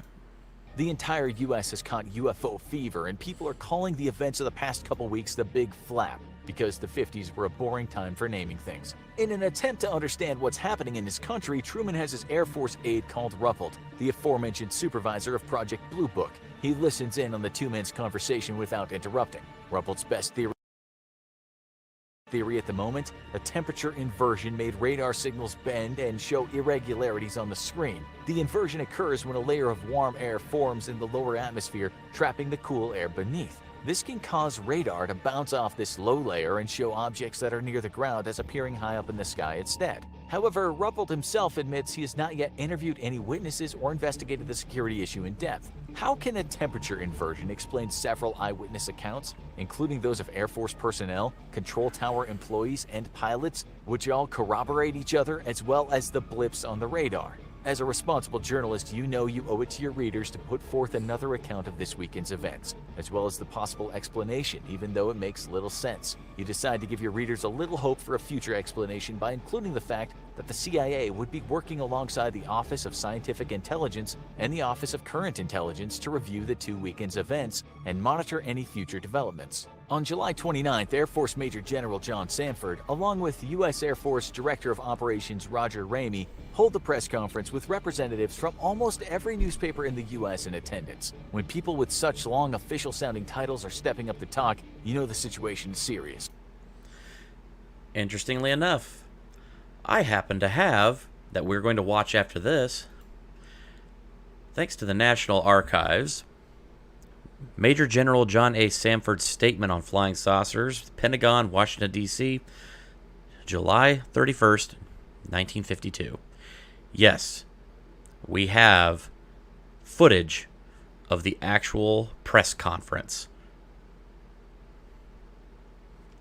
And I'm delivering that to you because I did my research.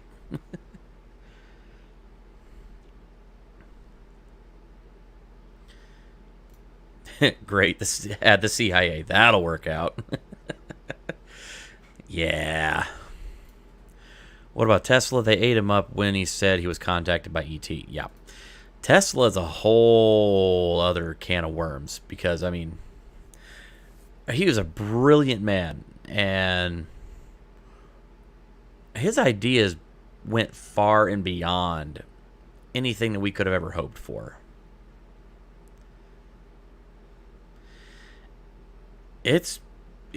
Tesla's tales and some of his projects that he worked on were wild. But it's interesting to note that Tesla, when he proposed his basically free energy device, J.P. Morgan actually met with him and looked at it and said, "Oh, I can't put a meter on that," and refused to give him any funding or even help him with his research because he knew that that would require them to no longer be able to profit off of energy production.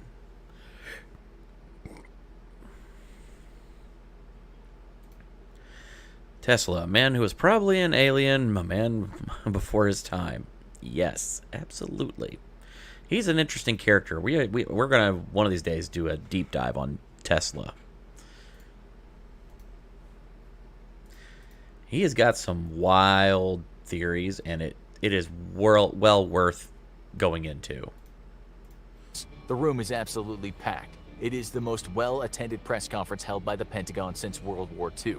Everyone is looking for answers. The Air Force insists the most likely explanation is a combination of misidentified stars or meteors to explain in-person sightings and temperature inversion explaining the numerous radar blips. Reports did confirm that a temperature inversion phenomena was present the nights the UFOs were seen on the radar. Stanford reassured the press that since the observed blips did not seem to be solid material objects, they did not pose a threat to national security. Some eyewitness accounts actually seem to reinforce the Air Force's explanation. The entire crew of a B-25 bomber flying over Washington had been told they were surrounded by these strange radar blips, but never saw anything to confirm an actual object. The same thing happened with an Eastern Airlines flight. Others remained unconvinced, including most of the radar and control tower personnel who observed the UFOs. They insisted that the repeated strange phenomena over a period of hours that multiple people witnessed could not simply have been misidentified meteors and temperature inversion.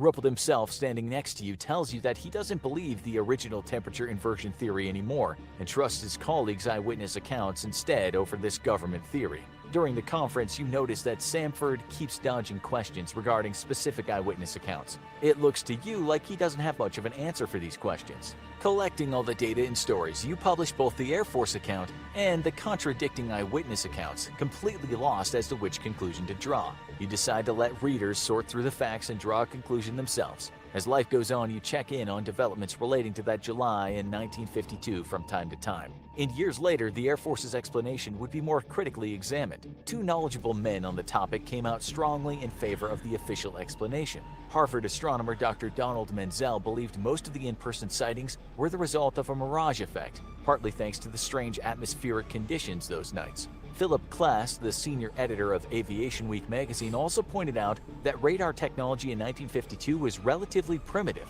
The radar scope would have had trouble differentiating common objects such as weather balloons, birds, or temperature inversion from UFOs. He also threw some shade at the controllers on duty that night, stating that perhaps we had 2 dumb controllers at the National Airport on those nights. Burn.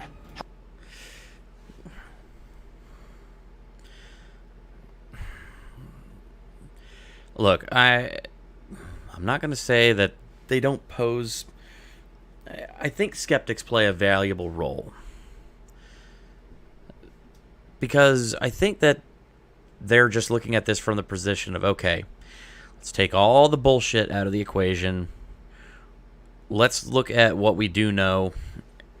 But what thing that I think that a lot of skeptics make the mistake of is that they try to explain everything away without actually looking at a lot of the information that just kind of seems to be a little bit out there and just going, okay,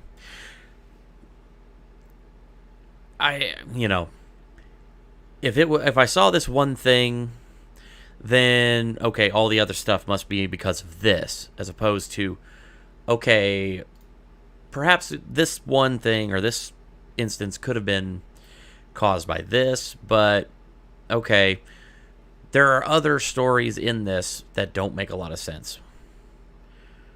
And investigating each claim by itself. But I know, I'm asking a lot for some people. However, as to Klaus's less offensive point regarding radar technology, he brings up the logical argument that UFO sightings on radar have rapidly declined after digital filters were introduced in the 70s. Or perhaps the aliens operating those UFOs took one look at 70s fashion and decided there's no need to visit the Earth again. One day, you hear from a surprising person regarding the UFO case. It's Faith McClory, the daughter of Captain Pierman, the National Airlines pilot who saw the white-bluish lights with his own eyes. McClory insists, as did her father, that what he saw that night could not have been weather-related. She is disgusted by what she sees as a government attempt to deflect real questions about the events of 1952. Her stance is clear. I don't want to use the words cover-up, but it was very clear he saw it. Everything was seen on radar. The truth is, we may never know what occurred those strange summer nights in Washington, D.C. But while waiting on the next alien invasion, make sure to pass the time. Okay. Russia has defeated dozens of Ukrainian anti-tank missiles with its... Nope, we're not going there. Shut up.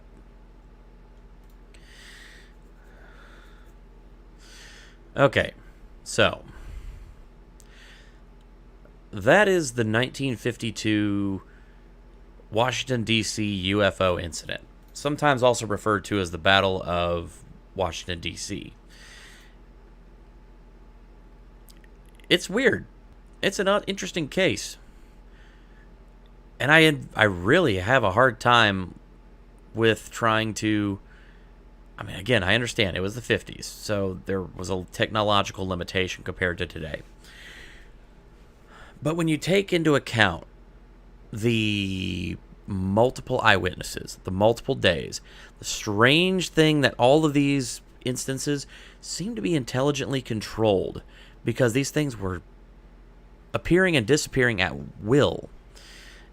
And seemingly they were doing it when we were actually launching fighters to go look into this thing. There's a lot of strangeness about this case. But it was such an insane case that happened over 2 separate weekends in 1952 that so shocked an entire nation that it became the center point of one of the most wild, basically people running to the government going, what the hell is this? What's going on? What happened? Because at the time, people were afraid that this could have been, the Russians. It could have been Cold War. This was a country that was still recovering from World War II. There was a lot going on back then. But we actually have some fabulous information here, including we have the press conference by Major General John A. Stanford and his statement on flying saucers at the Pentagon, Washington, D.C., July 31st, 1952. Let's have a look. It's pretty short, only about 5 minutes.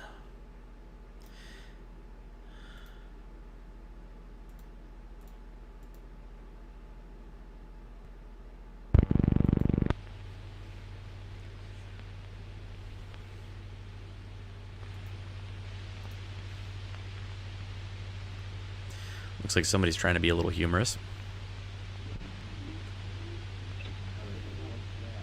Boy, he looks like he's fun at parties, doesn't he?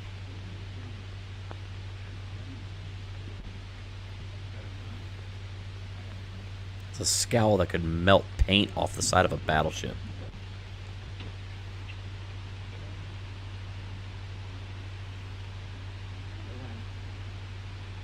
I am here to discuss the so-called flying saucers. The Air Force interest in this problem has been due to our feeling of an obligation to identify and analyze to the best of our ability anything in the air that may have the possibility of threat or menace to the United States. In pursuit of this obligation, since 1947, we have received and analyzed between 1,000 and 2,000 reports that have come to us from all kinds of sources. Of this great mass of reports, we have been able adequately to explain the great bulk of them, explain them to our own satisfaction. We've been able to explain them as hoaxes, as erroneously identified friendly aircraft, as meteorological or electronic phenomena, or as light aberrations.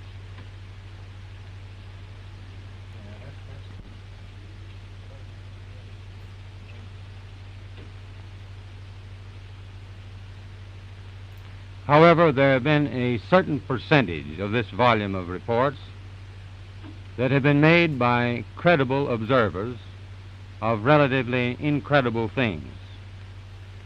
It is this group of observations that we now are attempting to resolve.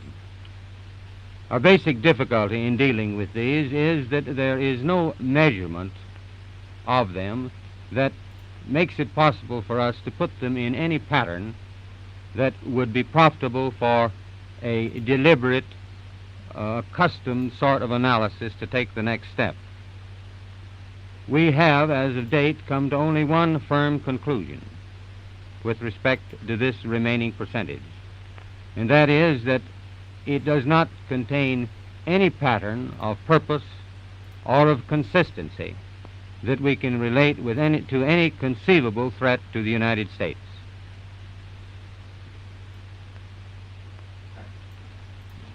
Is that?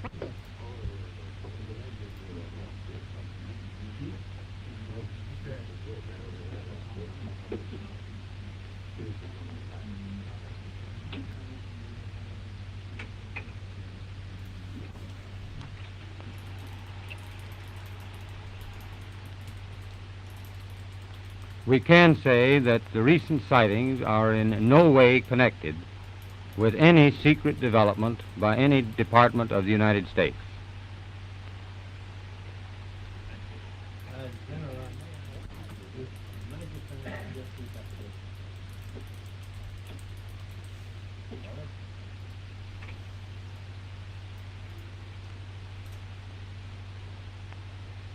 We can say that the recent sightings are in no way connected with any secret development by any agency of the United States.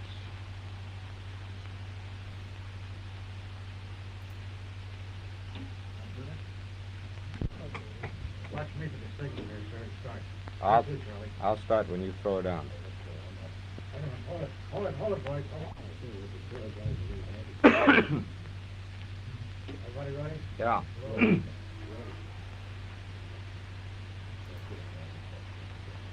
Major Keyhole, as author of the book Flying Saucers Are Real, what is your opinion of these new sightings of unidentified objects? With all due respect to the Air Force, I believe that some of them will prove to be of interplanetary origin.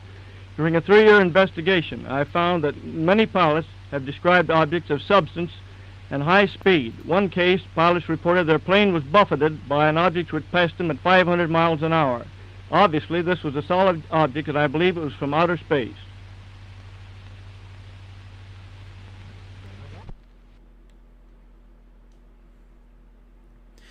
So, that's that.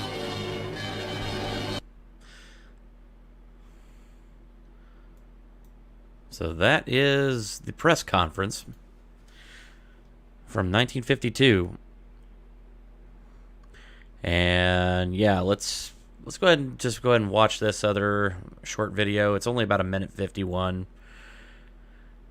But yeah, this is actually from also 1952. It's about flying saucers. It's kind of a newsreel, if you want to call it, viewed that old style.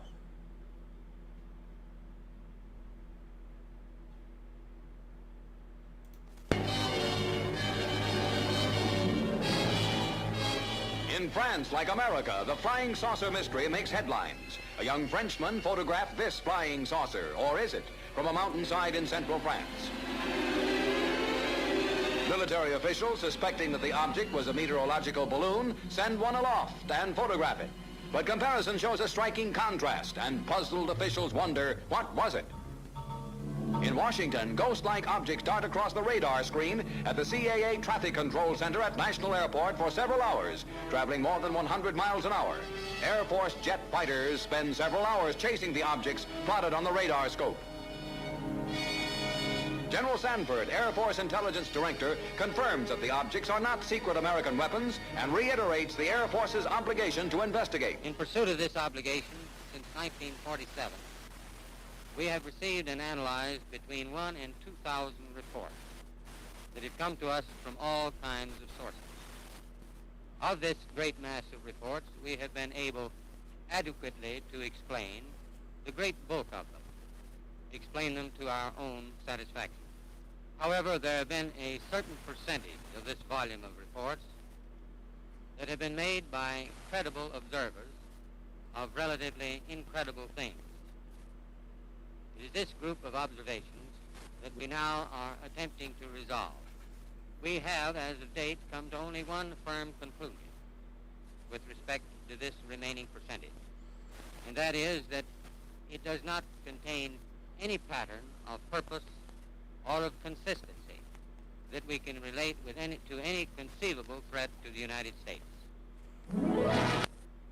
In the summer. Okay. So, a lot of strangeness there. A lot of questions. All right. So, 1952. This incident. There's a part of this that I do want to talk about.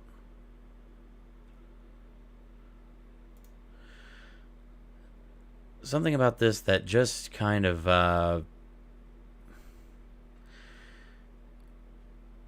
makes you go, okay, wait, what?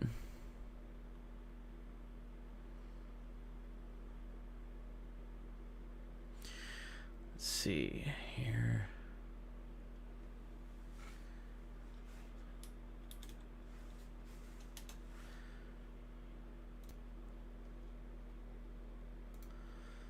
There we go.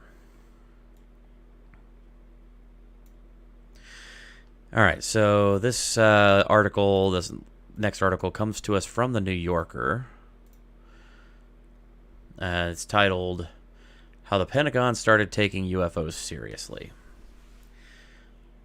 So, UFOs were reportedly violated restricted airspace over the White House. Sorry.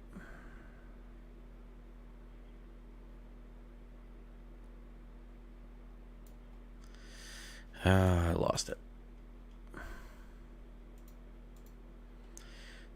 There we go. In July 1952, such formal notifications seemed to nearly occur when an armada of UFOs reportedly violated restricted airspace over the White House. The Times headline resembled something out of a Philip K. Dick novel. Flying objects near Washington spotted by both pilots and radar. Air Force reveals reports of something, perhaps saucers, traveling slowly but jumping up and down. The Air Force, playing down the incident, told the newspaper that no defensive measures had been taken, although it subsequently emerged that the military had scrambled jets to intercept the trespassers. Major General John Sanford, the Air Force's Director of Intelligence, held the largest press conference since the end of the Second World War. Stanford, who had the grave mien of a lawman in a John Ford movie, squinted as he referred to a certain percentage of this volume of reports that have been made by credible observers that are relatively incredible things. The following January, the CIA secretly convened an advisory group of experts led by Howard P. Robertson, a mathematical physicist from Caltech. The Robertson panel determined not that they were being visited by UFOs, but that they were being inundated with too many UFO reports.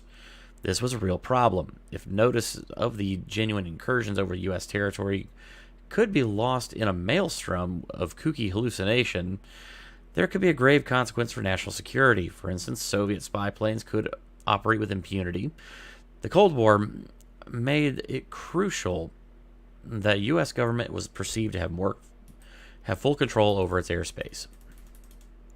To stem the flood of reports, the panel recommended that the national security agencies take immediate steps to strip the unidentified flying objects of the special status that they had been given and the aura of mystery that they had unfortunately acquired. And also suggested that civilian UFO groups be infiltrated and monitored, and enlisted the media in debunking efforts. The campaign culminated in a 1966 TV special, UFO Friend or Foe or Fantasy, in which CBS anchorman Walter Cronkite patiently consigned UFOs to the oblivion of the third category.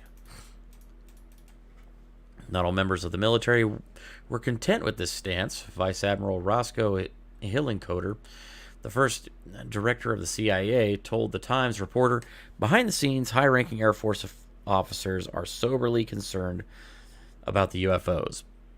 But through official secrecy and ridicule, many citizens are led to believe the unknown flying objects are nonsense."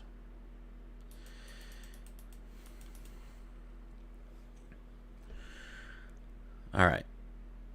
The government maintained one public repository of UFO reports, Project Blue Book, a continuation of Project Sign, which operated out of Wright-Patterson Air Force Base near Dayton, Ohio. Blue Book was a meagerly funded division run by a series of low-ranking officers who would have preferred any other billet. The program's only continuous presence and its only in-house scientist was the Ohio state astronomer named J. Allen Hynek, a UFO skeptic and former member of the Robertson panel. Initially, Hynek assumed that a common-sense approach, as he later wrote, "I felt the lack of hard evidence justified the practical. It just can't be the attitude. 95% of supposed UFOs really did have a garden variety that's a word I haven't encountered before. Derivation. Uncommon clouds, weather balloons, atmospheric temperature inversions, luminous orbs were attributed to Venus. Silent triangles that could be connected to classified military technology, the U-2 spy plane and the SR-70 Blackbird were often reported as UFOs, confusion embraced by the counterintelligence community, which was eager to keep those projects secret. But the remaining 5%, despite the government's best efforts, could not be neatly resolved. Hynek, to his surprise, developed sympathy for the people who saw UFOs. They were much more likely to be respectable, embarrassed citizens than cranks, hoaxers, and UFO buffs. All right. So, kind of going to that there. So, something that doesn't often get talked about, and it's really hard to find this information, but I did manage to kind of get some. There is a Joe Rogan interview where Jeremy Corbell talks about this. One of the main reasons why the 1952 incident was so important that we suddenly shut down talk about the UFO incident, as it was a national security issue. But it was a national security issue because at the time we were in the middle of a Cold War with Russia. And something happened that night that was crazy. So back then, in order to send mass communications fast between locations, you had telephones, you had radio, but then you also had teletype. And a lot of the official communications were on teletype, which was basically like a little ticker that would spit out like a sheet of paper that had like, it would punch numbers and letters down onto the ticker tape. And that's how you could get some messages like very quickly sent from one location to another. Even your telegraph, it would usually spit out like of the way before that would spit out like a little thing of ticker tape, and it was just a common practice at the time. So the teletypes were kind of an automated version of that. You could send a message through this system, and it would encode it, and at the other end, it would punch it out on a sheet of paper as it kind of rolled through. This was a major communication method by the U.S. government at that time, between intergovernment agencies, between the White House, and a whole number of other organizations, and police and fire as well. The 1952 incident crashed the teletypes on both Saturdays that it happened, because there was just so many calls coming in from so many people seeing so many things in the sky that they just couldn't explain. It crashed the systems, and suddenly the U.S. government's like, whoa, we need those systems up and running, because if those go down due to like some kind of mass hallucination, something that our enemies could carry out, then they could use that as a way to hide, and move in for an invasion, secure a foothold. That could be really bad. So Project Blue Book, a lot of what they ended up being tasked with doing was to sow disinformation as well as to debunk and discredit a lot of these stories. So, I have a fascinating number of these stories that suddenly get very interesting when that happens. They're being purposely hushed up. But this whole thing, this stigma around these stories and these eyewitness accounts lasted for 64 years.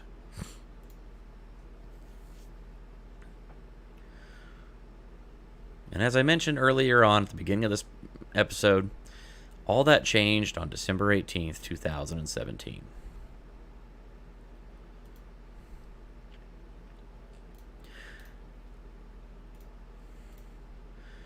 New York Times, on the trail of secret Pentagon UFO program. Our readers are plenty interested in unidentified flying objects. We know that from a huge response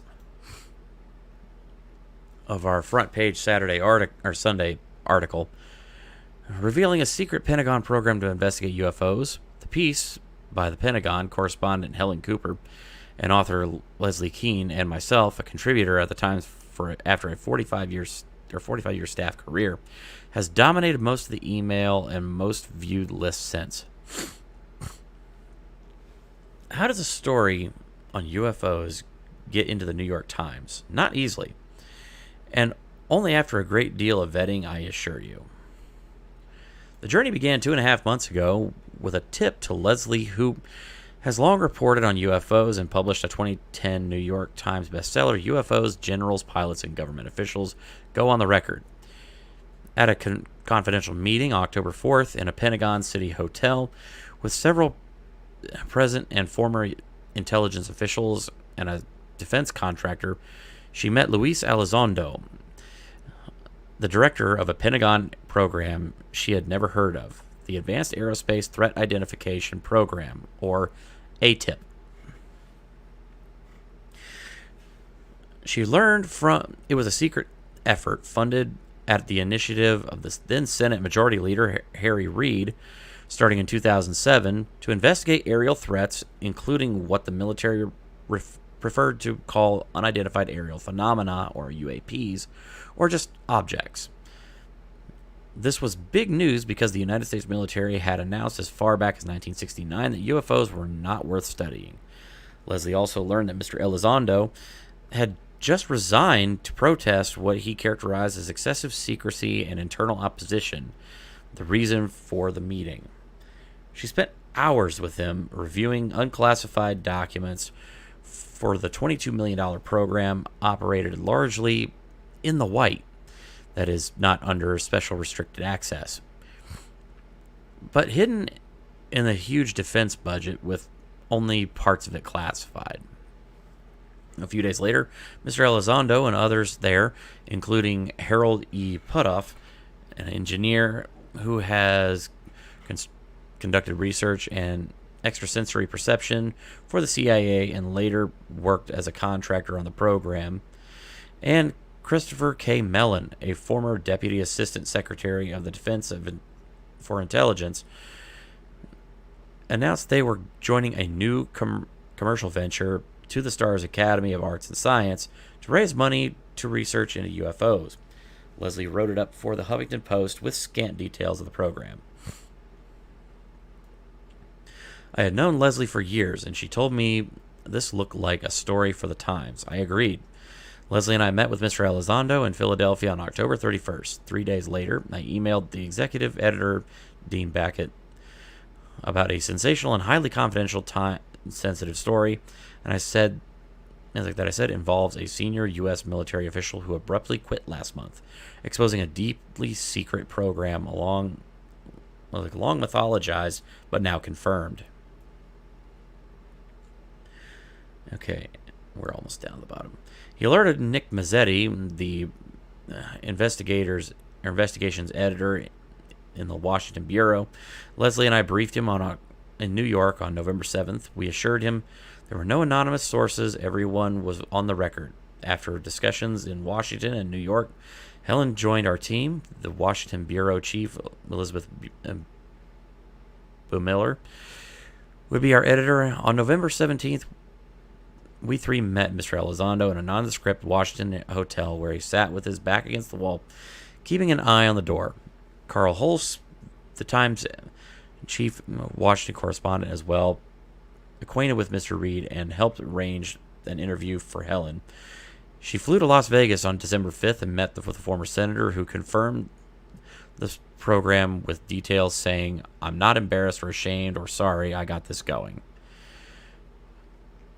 Leslie intervened with aerospace magnate Robert Bigelow, who also confirmed his participation, saying Americans were being held back from serious research into UFOs by a juvenile taboo, and I interviewed a prominent skeptic for perspective. It was important that we not take anything at faith. This field attracts zealots as well as debunkers, and many Americans remain deeply skeptical that the phenomenon exists or as popularly portrayed. In draft after draft, we took pains to let the investigation speak for itself without bias. Helen met with the Pentagon spokesman on December 8th for a response to the information that we had gathered. The response came swiftly. There had been no program to investigate UFOs, there had been a program to investigate UFOs, but it ended in 2012, 5 years after the defense program insisted. Our reporting suggests it continues largely unfunded to the present, and that's what we wrote.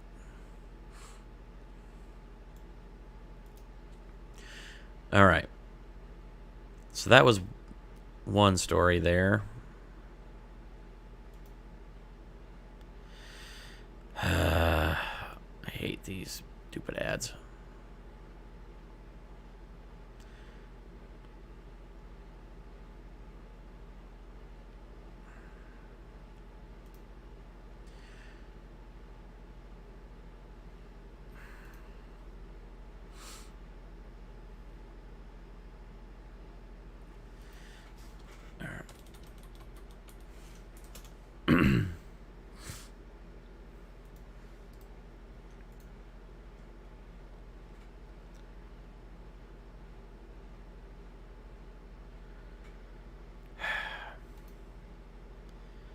Damn it, I really wish I could find a copy of this. This is the original article.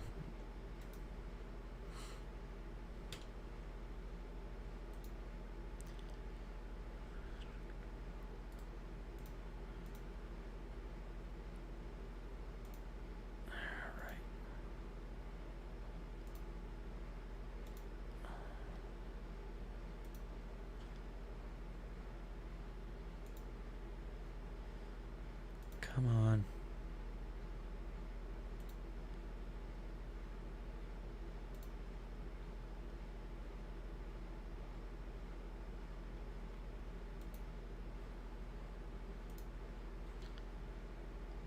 Ah, crud.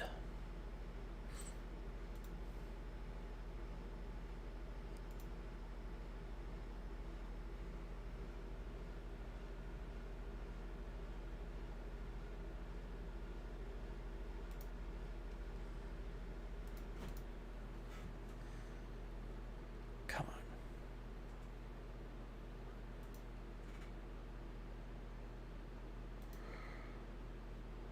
Sorry, folks. I'm trying to get this to pull up. Damn.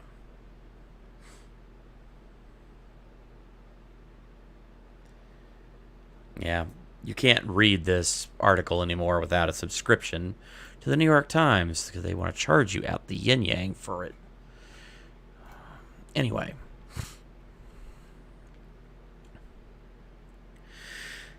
So, one thing I mentioned early on in this article, like that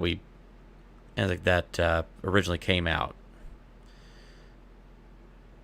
was that there were videos that were declassified along with this information. Well, I guess a lot of folks are probably wondering by now, okay, show me the money. Well, I think we're going to do just that because these are three of the most credible, not incredible, credible UFO eyewitness accounts that we have on film that just, they defy explanation, and we need to kind of talk about these. And there we go.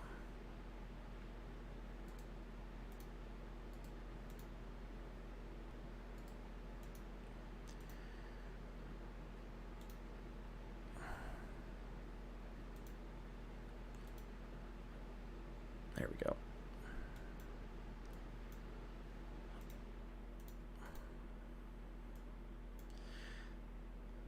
Oh, come on. Pause.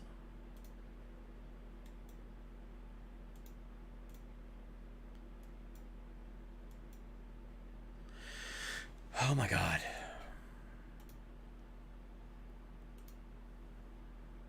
Stop it.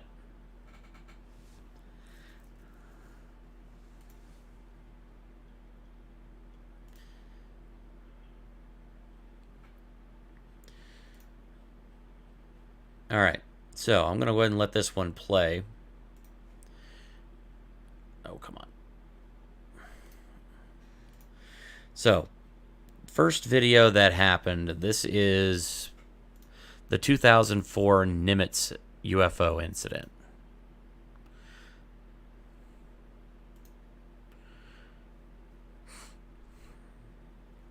Now, what's interesting to note about this is that the actual the pilots that saw this were U.S. Navy pilots. They were on a training mission. They were called out to go check out something, and all four of the pilots, say the two pilots and their rear seaters, all saw this thing. And they have video of it. The flight commander for this mission was Lieutenant Commander David Fravor. And I highly recommend, there's a Joe Rogan episode where he actually talks with David Fravor at length about his encounter off the Nimitz. You should listen to what he has to say. Obviously, I can't play the Joe Rogan clip because I'll get immediately struck for that. But I highly recommend you go check it out.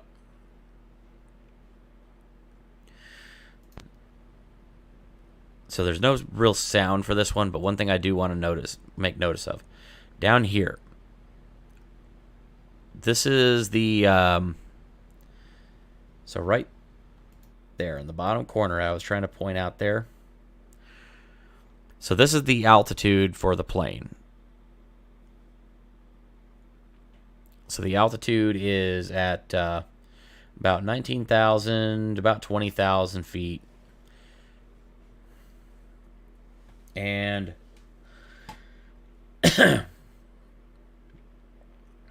they're trying to get a lock on whatever this object is. And they're going to switch back and forth. They're going to switch back and forth from the actual like IR camera, the infrared, and like their TV camera, which is actually just like the actual, it's black and white, but it's the actual like visible light spectrum. Transcripts from that JRE episode exist. I'm sure they do, but transcripts only do so much. Transcripts can only give you so much context, and I really want you to hear it directly from the mouth of David Fravor. Because you could sit there and listen to somebody read off a transcript all day long, and you won't really understand all of the context for it. I want everybody listen to what he has to say. All right, so here they're trying to lock on it with the IR.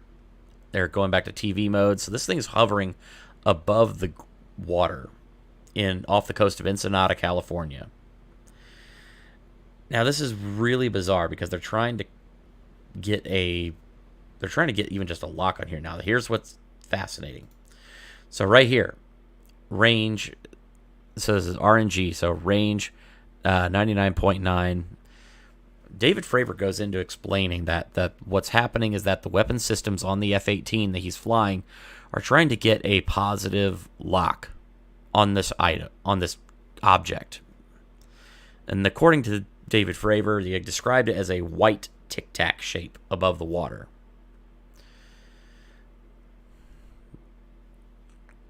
Now this range here, this is the plane trying to get a lock on this object, and it's reading 99.9 or 99.9 and then range 99 again.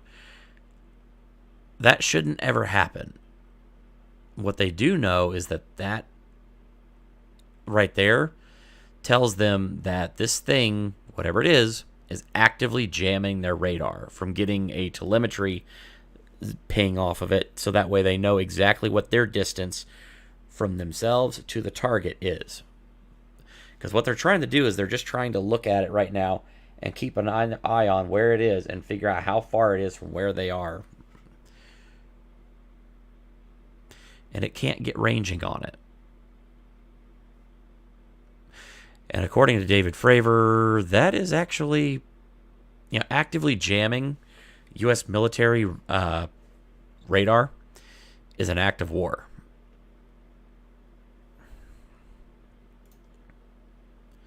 So they're still trying to acquire a lock on it.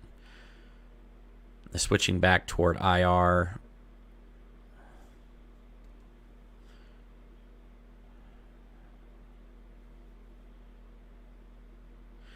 Trying to reacquire it. Still cannot get an actual track on this thing. Cannot get like ranging data. But you see that the altitude's still saying the same. They're right about 20,000 feet, just a little under 20,000 feet. And this thing just seems to be hanging out there. And then suddenly it starts to move. All right.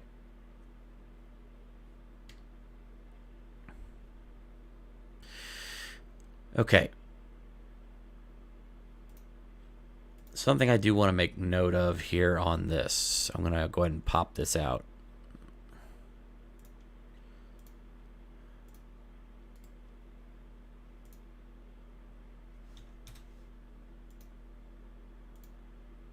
Okay, so this way I can kind of do a little bit more with this.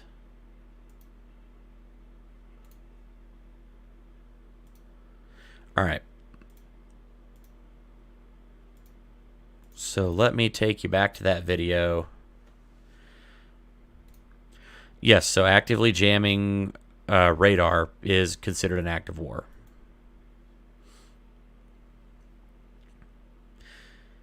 So right here, this is at the 1 minute 11 second mark of the 1 minute and 16 second clip. So this is right about the time this thing starts to move.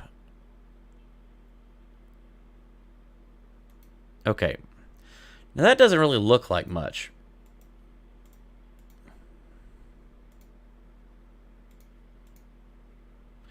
Bear in mind, this is a F-18 Hornet.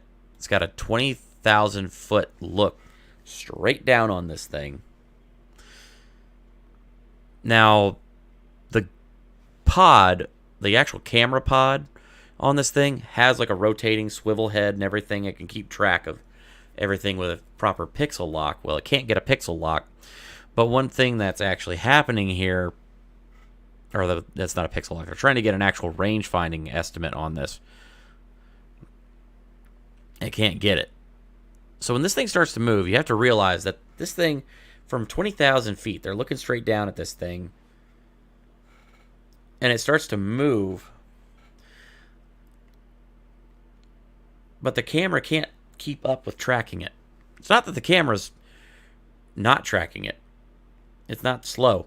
The reason that it looks so slow is because the camera is trying to track it, and it can't track it. It's going so fast that it moves off the screen and out of the camera's field of vision.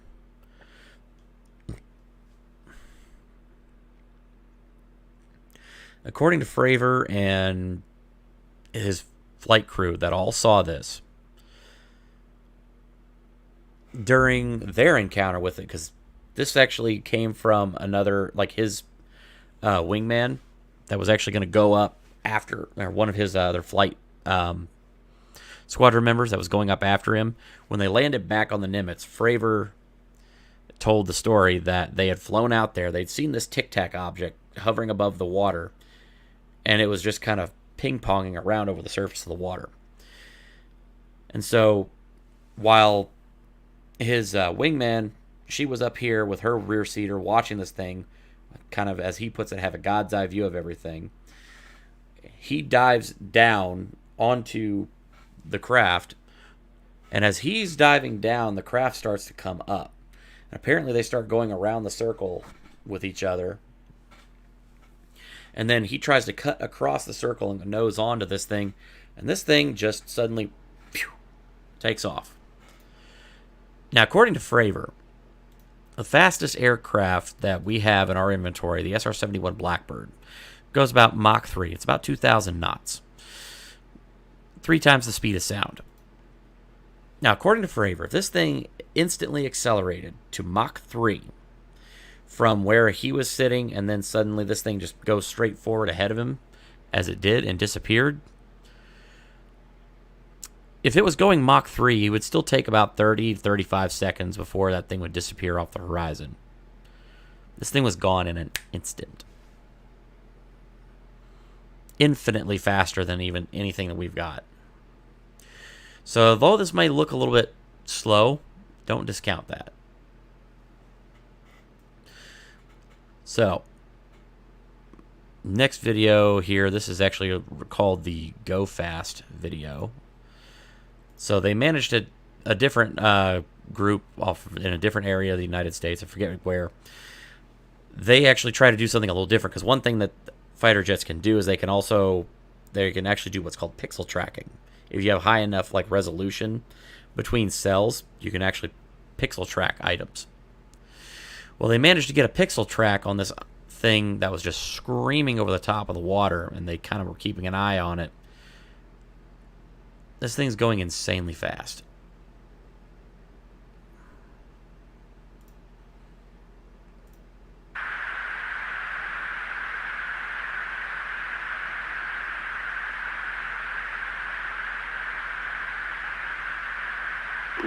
Nickel 610, Roger, over. Oh, got it! Woohoo! Roger, there's troubleshooting. Did you box moving target? No, I took an auto track. Oh, okay. Oh my gosh, dude. Wow, look at that, man. Now, here's something also very interesting to note about that about that, the clip. In the Go Fast video, what is often kind of overlooked there is that you see the camera switch from TV to infrared. And I'm going to turn this on, but I'm going to turn it back down considerably. I was a little loud last time. I apologize.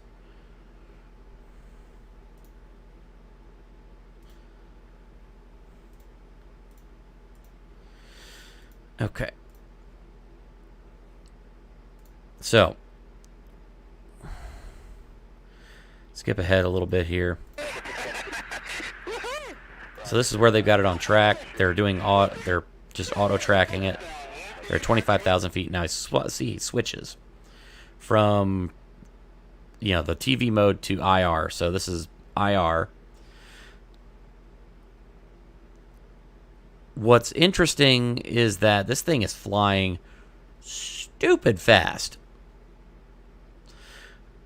Now, according to the actual the people that have analyzed this video, Jeremy Corbell, I think, and some other people, sent this off to be analyzed by an expert in FLIR technology, because this was using FLIR, or forward-looking infrared.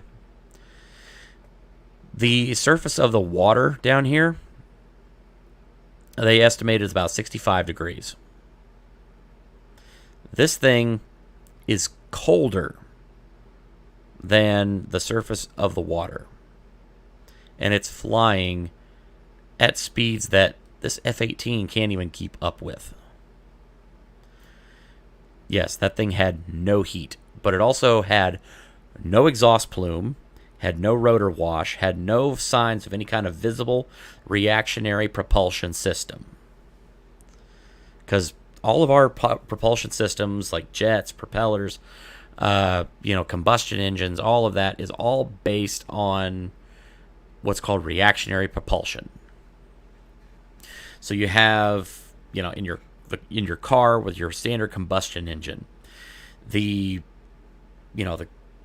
engine has a little small explosion. The explosion drives the piston that turns the crankshaft, which turns the wheels of the car and helps it go forward.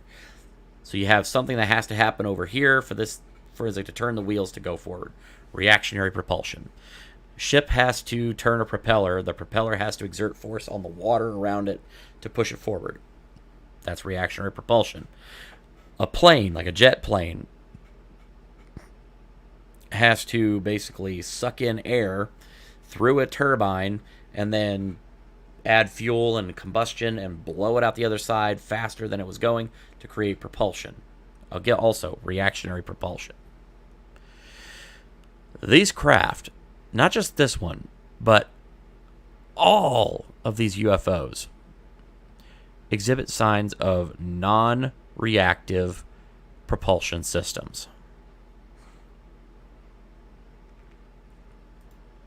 That's terrifying. These things can fly and hang out over a spot and loiter for hours on end, not even moving, or they can move just a little bit here and there, and then they can shoot straight up or straight down or go in any direction in the blink of an eye and have no visible or perceptible generation of heat.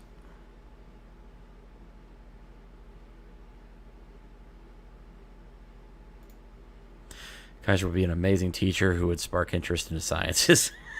I wish.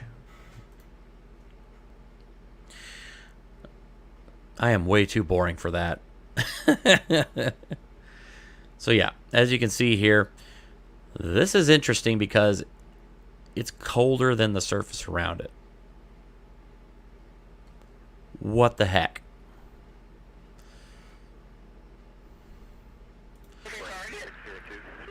No, I took an auto track. Oh, okay. Oh my gosh, dude. Wow. Okay, So, I have one last one. I always like to save this one for last because it truly is a what the fuck am I looking at?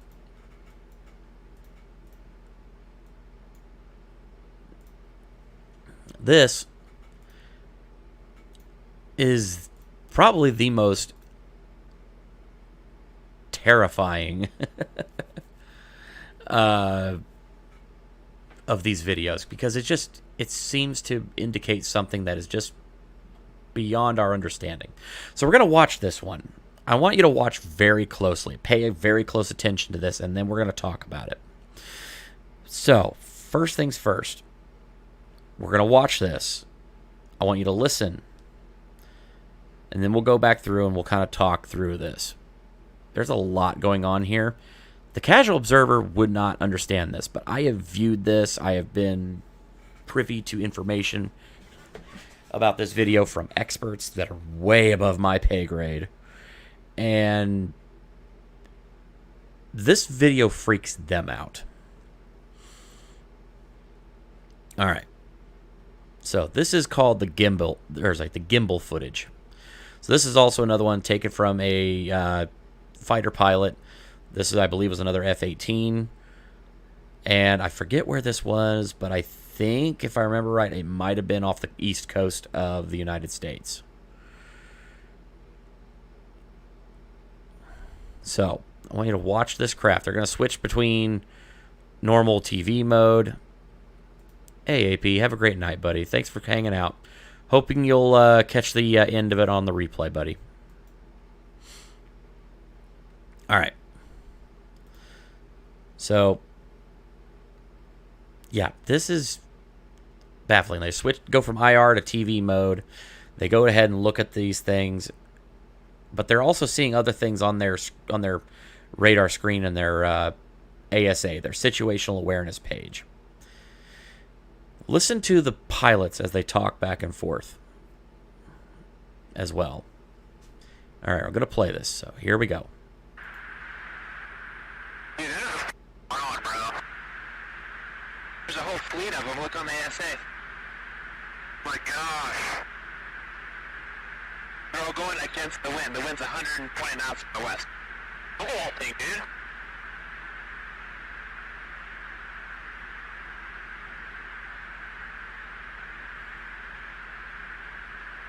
That's not our LNS though, is it? It's not. That is the LNS, dude. Well, if there's look at that thing. It's rotating.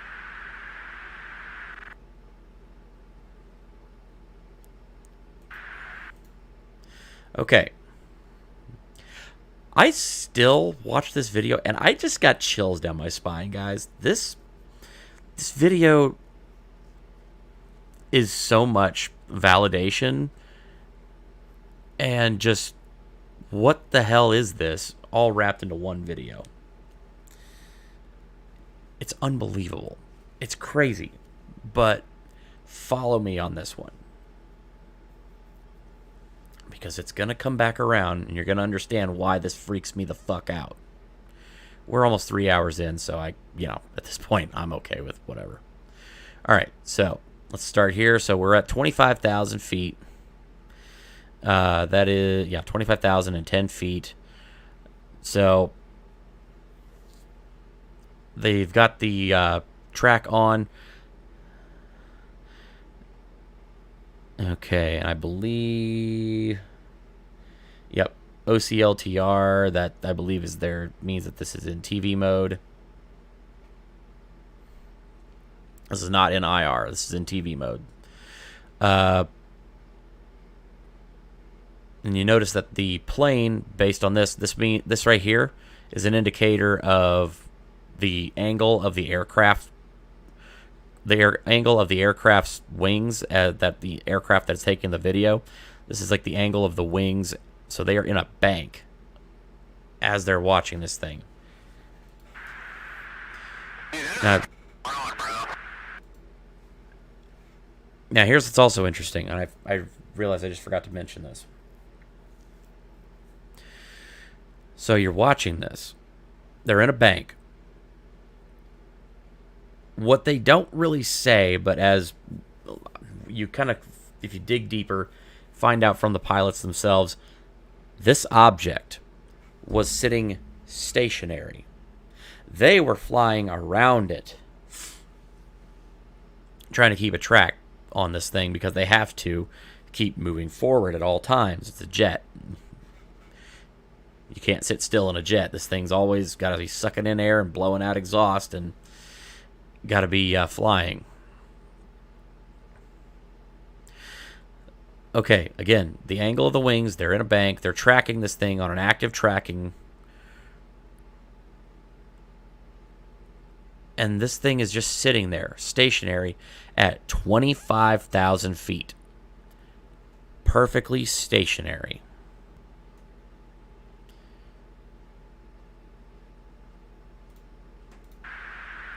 There's a whole fleet of them. Look on the ASA. Okay, that's important. The backseater says, hey, look at the ASA. There's a whole fleet of them. So they have a situational awareness page in addition to their radar screen.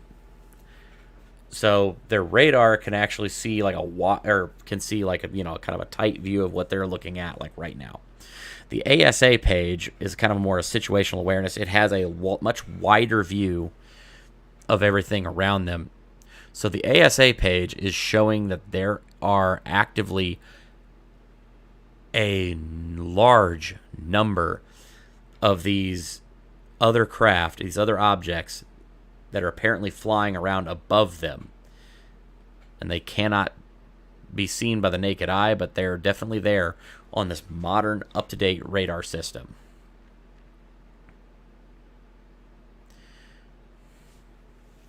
So no propulsion plus no heat. So yeah, these things are capable of sitting and loitering in one spot, hovering for hours at a time. And what's even more insane is they can move truly in 3 dimensions. They can literally go up or down, left or right, and they have no reactionary propulsion system. They can do this stuff and they can do it at will because they're not worried about fuel sources. They're not worried about when they're going to run out of gas. That's pretty scary right there.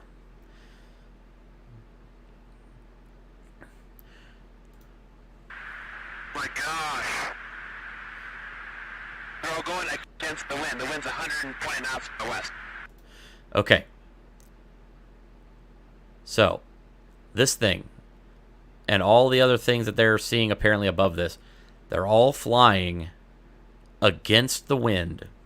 As he's saying, the wind is 120 knots from the west. To give you a little bit of a perspective on that, 120 knots to miles per hour is 138.094 miles per hour. So basically 138 miles an hour, which for anybody who uses kilometers, that's about 222.24 kilometers per hour. So 222.25 kilometers per hour. That's what 120 knots of wind is doing. That's a lot of wind. And this thing sitting perfectly still, like there's no wind at all. It is not generating any heat. As you can see, they just flip to IR. And see how here is switch to IR. No heat.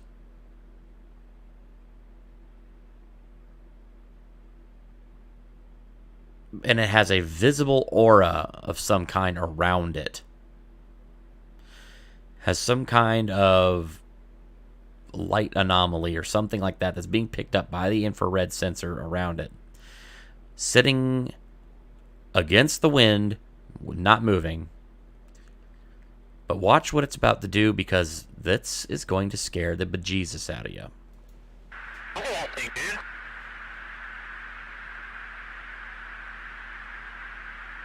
Watch now. That's not our LNS though, is it? It's not. That is an LNS, dude. Well, if there's look at that thing. It's rotating. It's rotating.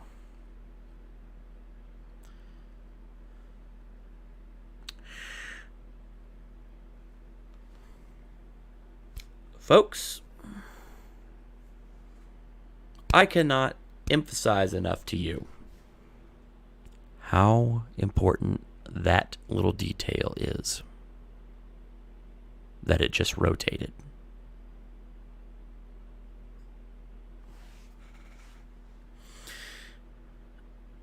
Now, this is the video that the portion of the video, I should say, that the Pentagon declassified. Apparently, there's more of this video that the Pentagon did not declassify. Well, guess what? According to the pilots, immediately after this, it rotated, sat like that for a few seconds, and then suddenly, whoosh, took off and was gone. Now, obviously, we know why. Obviously, we know why the government would not want us to see that, because it would just make us all go, "What the ever-loving hell was that?" This is just this right here is just unexplained. Show that thing taking off faster than any jet or anything that we can ever imagine, flying away at an unbelievable speed, just disappearing like that. That blows people's minds. They're like, what the fuck is that? Now, the Nimitz footage, as you saw earlier, that thing kind of moved off to the side. They can usually explain that one away by just saying, oh, well, I mean, it just kind of slowly moves away off to the left. That's fine. Talk to somebody who actually knows what they're talking about, who actually knows these weapon systems, knows these camera systems, knows these jets. They can tell you, and they have, many of them have gone on the record and said that for that thing to move that fast out of the camera's eye, it's got to be screaming fast. So, why is this thing rotating important? One more time, let's watch it for the record. And by the way, I do want to note here, does this not look like the typical UFO sighting? The little bulb on the top and the bottom, the little disc shape, and this weird aura of kind of light or some sort of energy field around it. It's making it very hard to see. Is that not the most ubiquitous UFO that you've ever seen? What if I told you there's a reason for it? Is it? It's not. I do it on us, dude. Well, if there's look at that thing. It's rotating. It's rotating. Why is that important? Well, for that, we'd have to actually talk for a moment.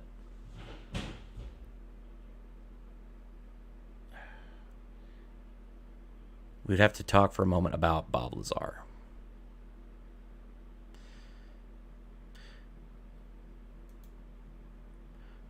Bob Lazar, that scientist I told you about, one of the most intriguing prospects that he talked about was how these craft apparently flew, how they generated flight ability, how they generated lift, how they were able to fly the way that they did. Technically, they don't fly. The ship does not move. According to the very information, the research done by Bob Lazar and like on these things and actually what he observed, these things don't fly at all.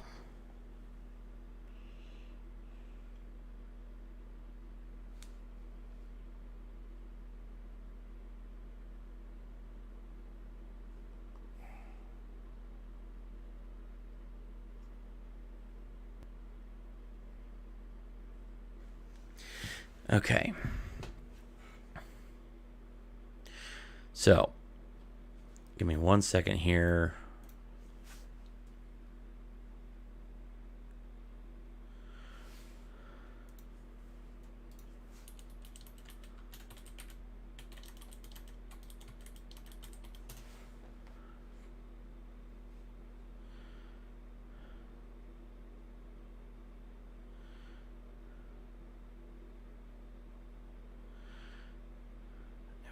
Trying to find something.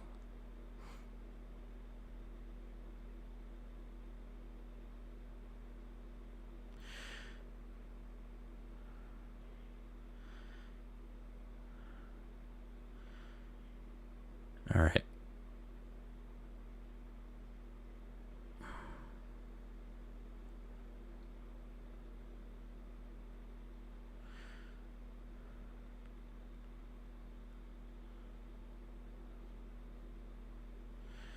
Trying to find if there's anything. Okay, well. Darn.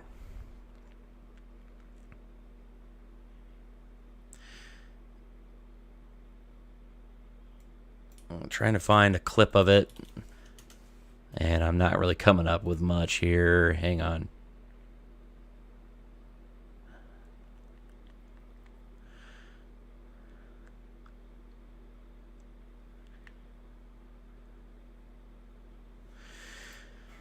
Oh, come on.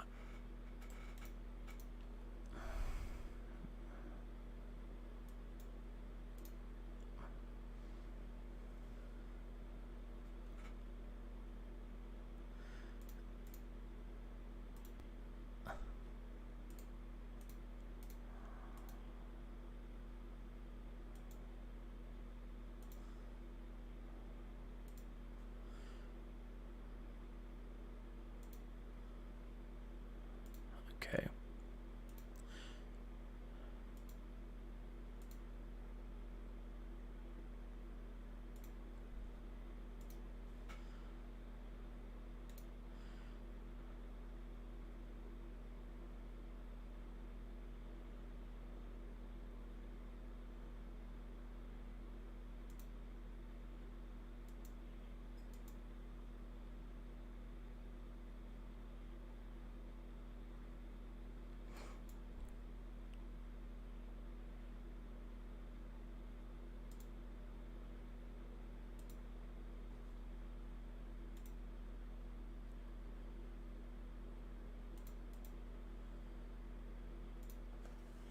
Okay.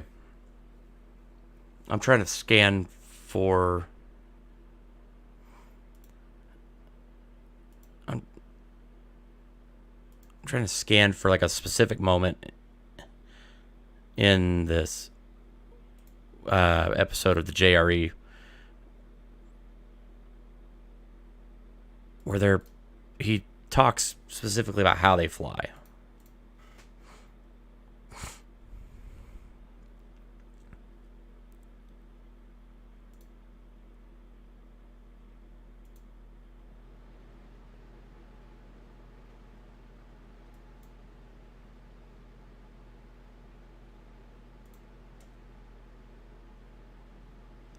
Hang on.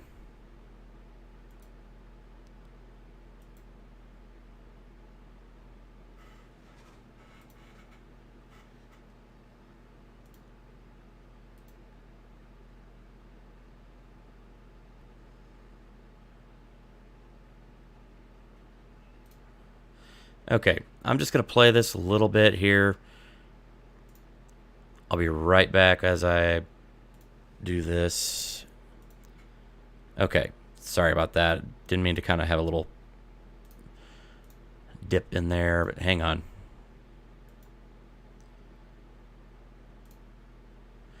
Okay, I'll be right back.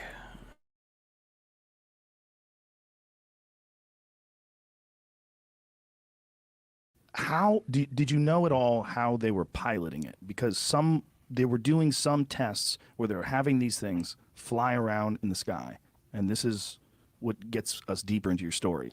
Right. I was out there for one test. Right. In fact, I was with Barry in the lab, and Dennis came in and said, "We're about to run a test. Why don't you guys come out?"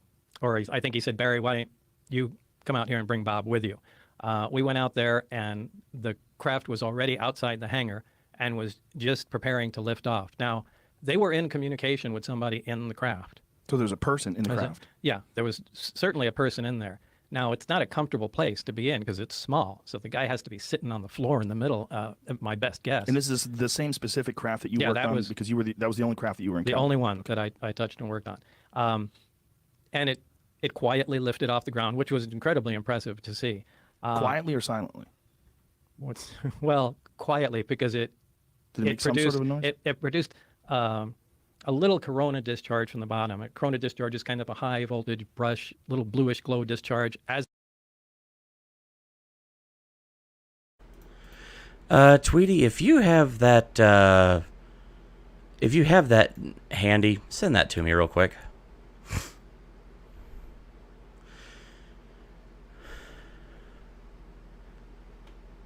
I think you're on my Discord. You could probably just send it to me direct. Yeah, I had to hit that little bit of a pause there anyway.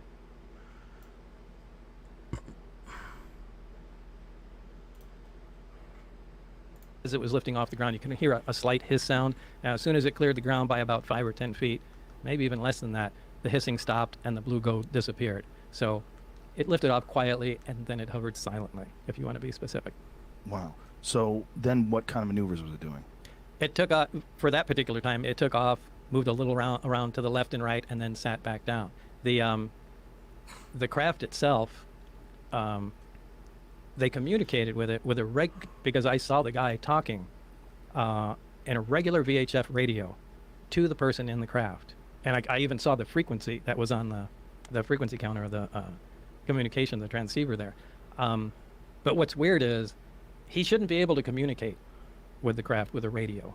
The radio wave should bend around. Tweety, I don't see a link.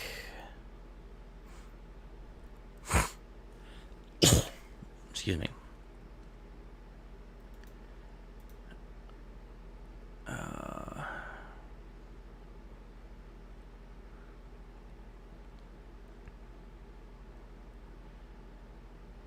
Okay, and this show about 46 minutes in. Okay. On the craft. I mean, it shouldn't be possible. Every single thing about the craft and the way they operated didn't make any sense to us. I mean, that's something we talked about for a while after. Why should the frequency bend around the craft? Well, you really have to look at the way the gravity wave comes out of the craft. There's the reactor's in the center, and there's a waveguide that goes up to the top. There's actually a small appendage that sticks out of the top of the craft, and it produces a heart-shaped gravitational distortion around the craft. Now, if the craft is sitting in the air and you walk underneath it and look up, you actually cannot see the craft. The light bends around it. Your bending gravity bends light. It bends radio waves. It shouldn't be possible to communicate with a craft that has an envelope around it that's distorting all forms of energy. That is very important to note there. So if we were to look back at that gimbal footage, you notice that this thing had a distortion field around the craft. But here's where things get weird, because this thing, as you saw, it rotated onto its side. Well, there's a reason for that. But they were apparently in contact with it. Somehow or another, through some unexplained way. Yeah. And bother explaining to you. Mm-hmm. So this thing gets up, it just does some very simple maneuvers, left, right, goes down. And did they discuss this with you? I mean, they said they wanted you to see it. No, they just wanted, they didn't discuss anything with me. It sat down, we looked around for a bit, and Barry said, let's go back. We went back in the lab. All we got to do was see it.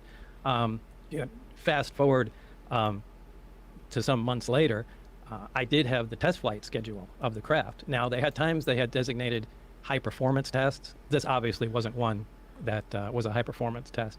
The high-performance test goes above the mountain range.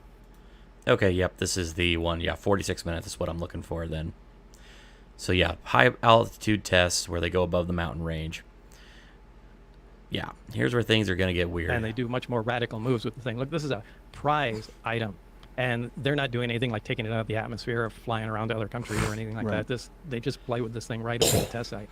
But they were doing some radical moves with it.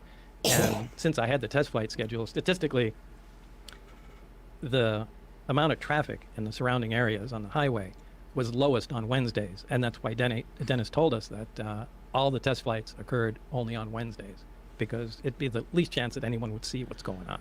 And this was before the government had expanded the forbidden territory around Area 51 and Papoose Lake and all that stuff, right?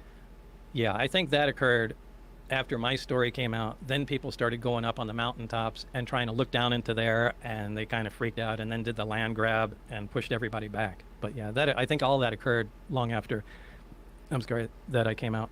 So you're working there, and while you're working there, you're under this crazy schedule. Forgive me for explaining your story, but you would get these phone calls. You would have to go to. Okay, so yeah, he doesn't really go into it very much there. So, okay, let me kind of talk about this. I highly recommend you go in and like watch the whole episode, the entire interview. Joe Rogan Experience, number 1315, Bob Lazar and Jeremy Corbell. Highly recommend you go check it out. But yeah, so back to the gimbal footage. So what's interesting is that the way that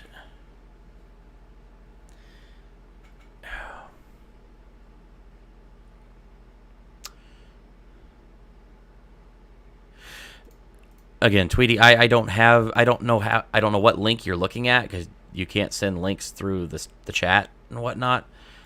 If you have a different system that you can message that to me, I can, I mean, I'm on Twitter and whatnot. If you have me on Twitter, I think you do. It's, yeah, YouTube blocks links unless you're a mod. It's funky like that. I think you have my my Twitter, so if you have a way to get through there, just go ahead and send it that way. Anyway, so the craft rotates like that onto basically its side.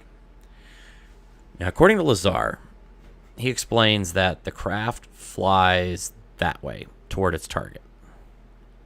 So apparently there's a gravity wave, basically wave guide on the top of the craft. There is 3 little, basically this Lazar describes a little trash can looking things on the bottom, on the underside of the craft, like inside, where it is housed the gravity propulsion system. These things, as Lazar describes them, are propelled by gravity. That is a total game changer, and it makes a lot of sense. So with gravity propulsion, you have no reaction. You have a non-reactive propulsion system. You have a way that this thing can lift off. It can set down. It can fly. But here's the thing: when it flies, it doesn't actually fly. Because if you're traveling inside of a gravitational envelope, I don't have the exact physics on me, but there's a really interesting way. Oh, fantastic. Huzzah.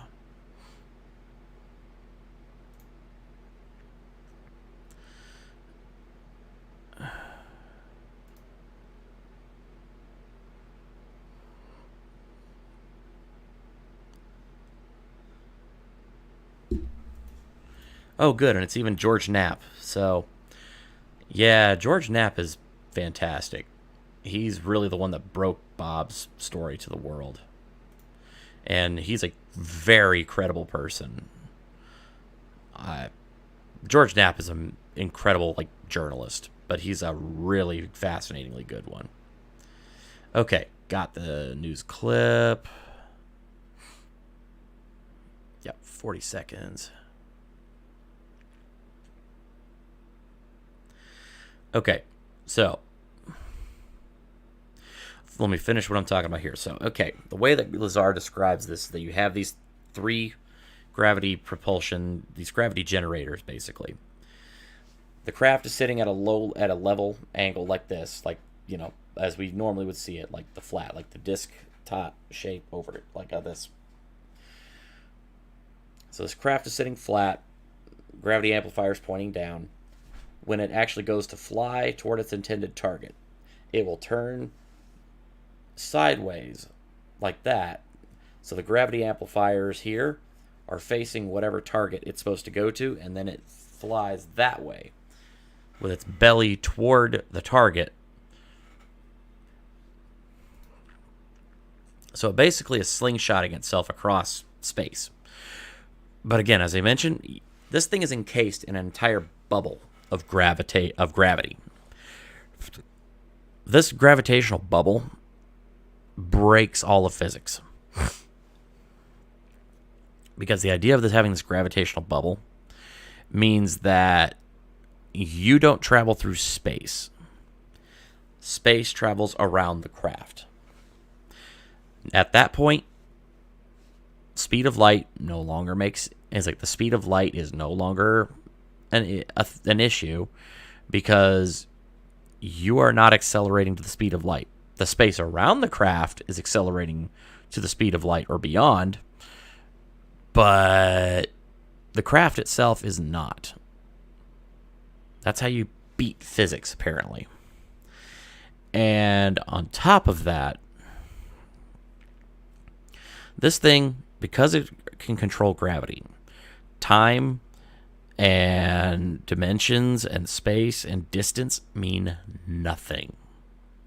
This thing can do, this is borderline sorcery, what this thing can do, if this is the case. If what Lazar says is true about how these things fly and how they operate and use gravity propulsion systems, this is a level of technology, a level of sophistication that is borderline godlike.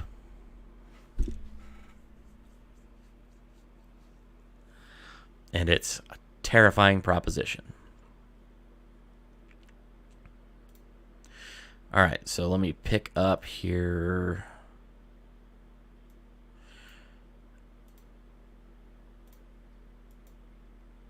There we go. Thank you for this clip, Tweety. I'm going to start it right at about 36 seconds. It's totally impossible. The propulsion system is a gravity propulsion system. The power source is an antimatter reactor. This technology does not exist at all. The claims sounded like Hollywood sci-fi. Months later, when his identity was revealed, Bob Lazar said he worked at a secret facility near Groom Lake, where alien technology was being reverse engineered. That is, taken apart to figure engineer. Okay, so this is actually a drawing of the craft Bob says he worked on. You have the gravity amplifiers, you have the gravity amplifiers, you have the reactor and the wave guide that he mentioned, and then you have the seats placed around it.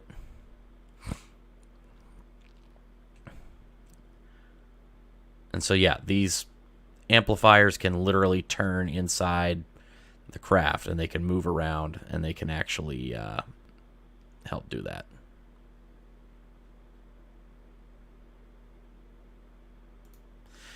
Hey, Isabel, probably just a fly stuck to the camera lens. I'm not so sure. I'll be honest. The first time I ever heard about the UFO phenomena, I thought, yeah, this is a bunch of bunk. This is a bunch of, just stuff, kind of like spread out there for crackpots and weirdos. This is just a whole bunch of whatever. Over the years, I've talked to people. I've had conversations with people that have had some incredible things happen. They've seen some pretty wild, outlandish things. And I've seen some pretty unexplainable things myself. Now, I'm not going to go out here and say what everything like that I've ever seen a UFO or anything like that. But what I am going to say is that I've seen some things that made me just go, what the heck is that? Because that doesn't look in any way natural. And the more I've dug into this topic, and the more I've kind of listened and just asked the question, okay, hypothetically, something like this was to exist. How do you explain it?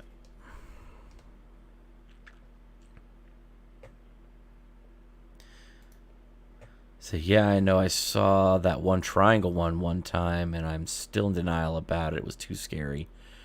And I saw a video on my friend's phone, stars that broke laws of physics. Yeah. The triangle one, that's pretty crazy. At the Phoenix Lights, I believe. Yeah. Like, my friend actually filmed it. It was freaky as heck. If you can ever get a copy of that recording, hit your Kaiser buddy up. Bob's story has stayed the same for decades. Yes. And Bob has not made a dime off of his name. He has not made any money off of his story at all. He's, if anything, the story has ruined his life in a lot of ways, and he does not like to talk about it. It was only after a lot of after basically a lot of convincing that he ever decided to go on Joe Rogan, essentially to put the story to bed. It's pretty interesting. Here, that is, taken apart to figure out how it worked and whether the Pentagon could duplicate it. This is the simple drawing he made at the time. Here, now I had access and was permitted to view and look at the operation of this main level with the gravity amplifiers and the level below. The premise seems less preposterous now. In a new documentary about Lazar, he describes in detail the spacecraft he worked on 30 years ago. The craft that I worked on, that when it's going to travel a long distance, that is how it operates. It flies along and it puts its belly to the target and then brings all the amplifiers to power, and it shoots off in that direction. It doesn't fly as it would in a science fiction movies. It flies with the belly, the bottom forward.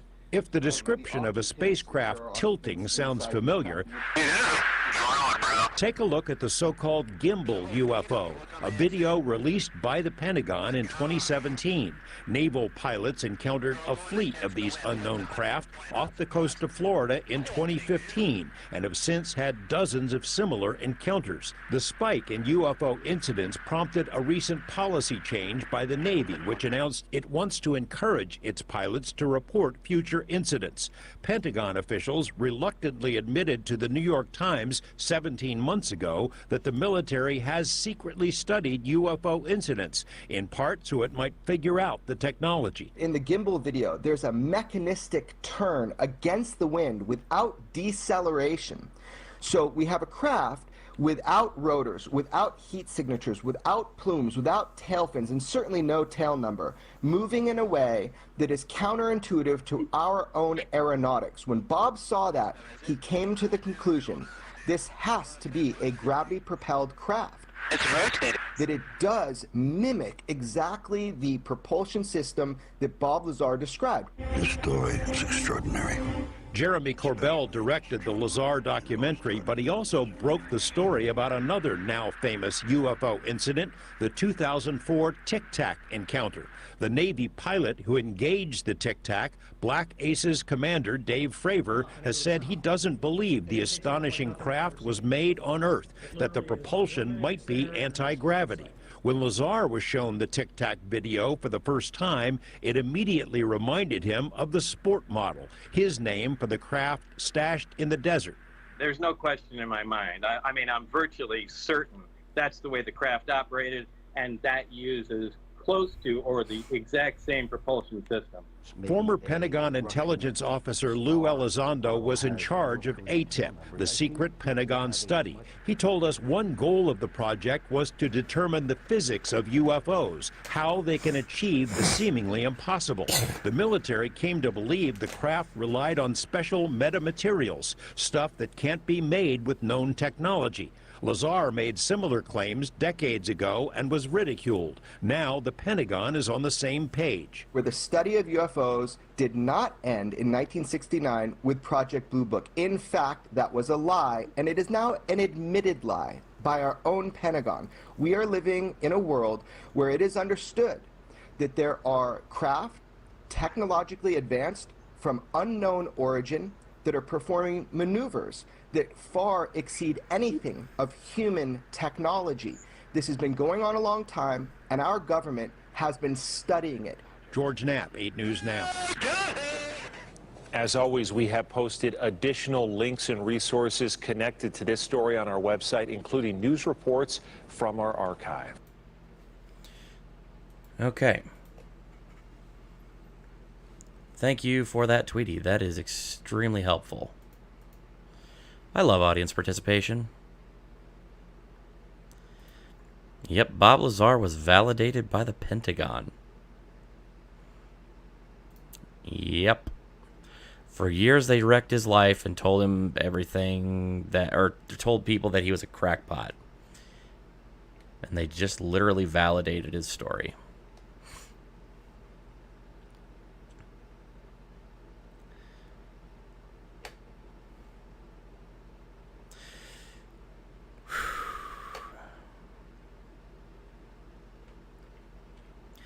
Let's see here. Isabel Rennie. These giant balloon fleet things look exactly like those Tic Tac UFOs from a distance. I don't remember what they're called. Not a hot air balloon, but the bigger one. Yeah. I've heard some kind of like the cigar shaped, like the ones. Yeah, those are interesting. All right, absolutely, Tweety. Thank you so much. All right, folks. We've been going for 3.5 hours, and I did not expect this stream to go that long. I was going to try and cap it at 2. So that's where we need to stop. But I guess I'll leave you with this. So there's a number of fantastic and amazing things out there that we just don't quite understand. There are a lot of incredible moments of these just hard to believe things that are happening. But what's happening right now is it needs to be said. Because as we've seen in recent months, even the last several years, I was going to say years, but the last several months since the beginning of this year, we have seen an unbelievable acceleration in the number of UFOs, UAPs, other unidentified aerial phenomena, craft, whatever you want to call them. We have seen an exceptional uptick in these things in the last several years, but also in the last few months. Go back just to a few months ago when suddenly the U.S. government is claiming to be shooting down UFOs over Montana. Yeah, press X to doubt, but there's a lot of cover-up going on around that story that just doesn't make any sense. We have stories that are eyewitnesses that are coming forward. We have evidence, mountains of physical, provable evidence that these things are there, and there has been this concerted effort for decades now to cover this, to hide this from the truth, or from the people, and keep the truth from being heard. And right now, that veil has been pierced, and the truth is coming out, and people need to start sitting up and realizing it.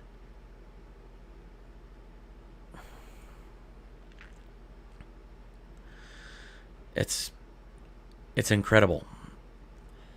There's a lot of weird things going on, folks.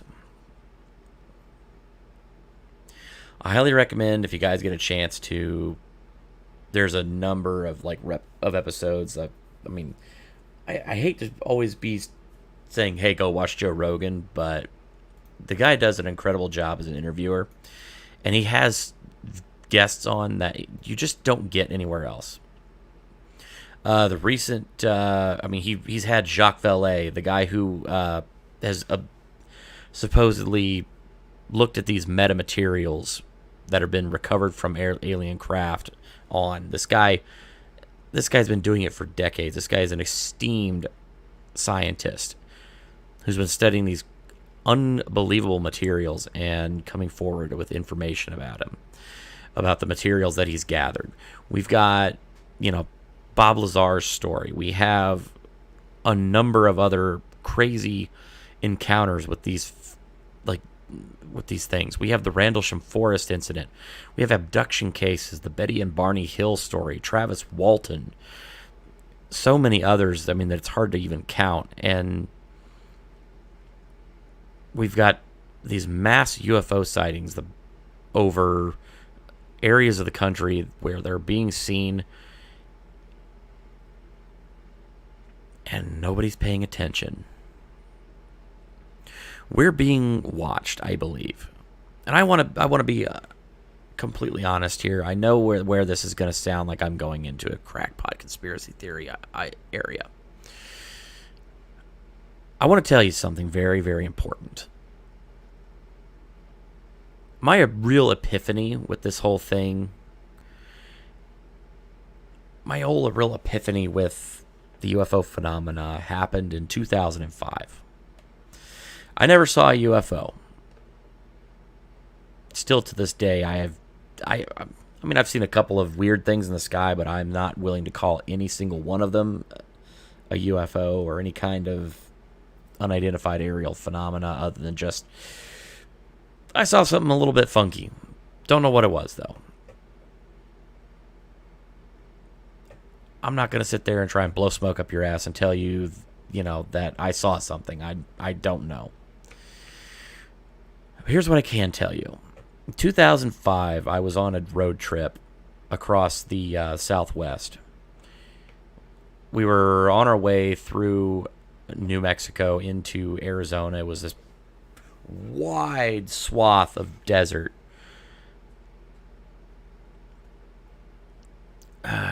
Is this wide swath of desert. There's not a light. There's not a soul for hundreds of miles around. It's just desolate, quiet. There's nobody around. And I was driving. I wasn't driving. I was sitting in the passenger seat on this road trip. And it was warm outside. I rolled my window down, and I'm looking out there. It's probably midnight, 1 a.m. We're still driving across this blacked out desert road. But there's not a single, but the moon there's no moon in the sky. It's perfectly cloudless night. And I just look up. Y'all, I cannot begin to tell you how life-changing that moment was for me. But I looked up in that moment and I saw the stars. And when I say I saw the stars for the first time, I really want you to understand my meaning, that I saw the stars unfiltered without any sort of light pollution, any kind of obstruction, anything. I looked up into the starry sky, into the night with no obstructions. And what I saw up there gives me the willies to this day. What I saw scared the ever-living bejesus out of me. I saw a vast sky with literally billions of little pinpoints of light across the sky from horizon to horizon. And every single one of those little tiny blips of light was a star. And every one of those stars could have planets surrounding it, and there could, by some miracle of the interstellar lottery, be a planet or planets in those solar systems that actually has life on it. I'm not talking about your everyday aliens, nanu. I'm talking about even just something down to microscopic light or microscopic organisms. But you look up in that sky and you look up at those stars and you think about the broader implications that each of those stars could have planets orbiting it. Suddenly, you realize just how small you really are. You realize just how tiny you are, how tiny this planet is, how tiny this solar system is. We are a literal drop in the universal bucket. Our galaxy, our entire galaxy is a drop in the interstellar bucket. That was my moment where I realized it is entirely possible that something out there exists other than us. In fact, if you just give it the sheer statistical numbers for it, the Drake equation and all that, how could you look up at the night sky and see all those stars and not believe that somehow, out of some bizarre luck of the draw, that life would not be possible somewhere else on one of those other planets?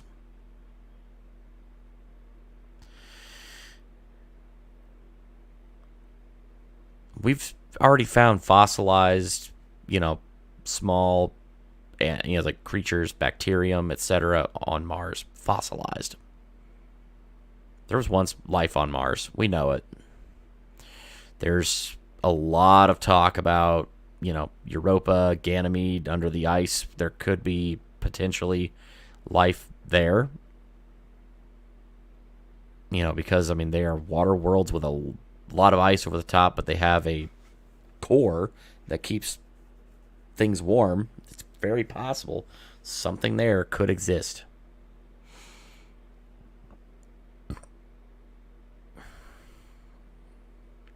Folks, to be completely and very utterly and frankly honest with you, I have never seen a UFO that I know of. But if I've looked up in the stars, I've looked up into the sky, and I've seen how vast and incredible our galaxy and our little place in the universe is. You cannot look up at that sky and deny for 1 second that there is a possibility that somewhere out there something else exists. Because honestly, I'm telling y'all, if we're the only game in town, the universe is a pretty boring ass place. All right. With that, I do want to encourage you all to do 2 more things for me before we go. So, what I want you to do, if you have time, and please be sure to try and definitely do so. Obviously, as I said, go check out the Joe Rogan episode. It's episode 1315, where he talks to Bob Lazar. There's another one not long before that or after that where he talks to Lieutenant Commander David Fravor, who was the pilot who saw the Tic Tac off the coast of Ensenada, California in 2004. He very recently had on filmmaker, a documentary filmmaker by the name of James Fox. This was only just this past week.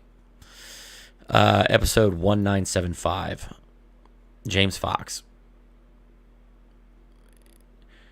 James Fox is really the one who's bringing a lot of information and was the first to really document this supposed Roswell-like incident, the Brazilian Roswell, if you will, in Varginha, in Brazil, from 1996. He just this past year released the documentary. The documentary is available on Vudu, or I think it's available for rental on other streaming services. Please, if you have a minute, go watch that one. If you have Vudu, you can actually buy both Moment of Contact and his other one, The Phenomena, both on these. We're going to talk about both of those, actually. Go watch both of them. I mean, you can buy both of those on Vudu for like $14. You can 17 if you get them in full HD quality.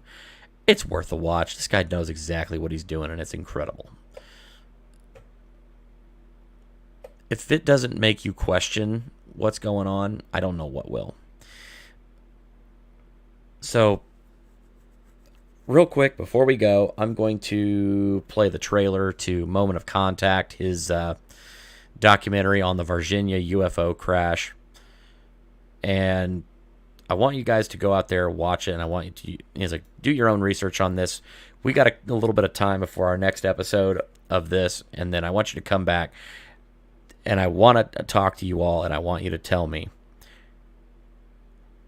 if you've seen those, if you've listened to those podcasts, if you watched these documentaries, does it change your perspective?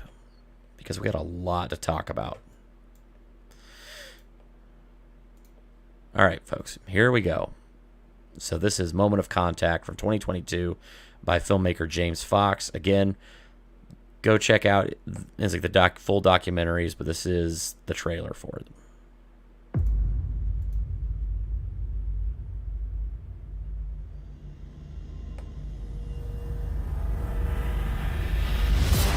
In 1996, the people of Varginha, Brazil, witnessed a UFO event that would change their lives forever.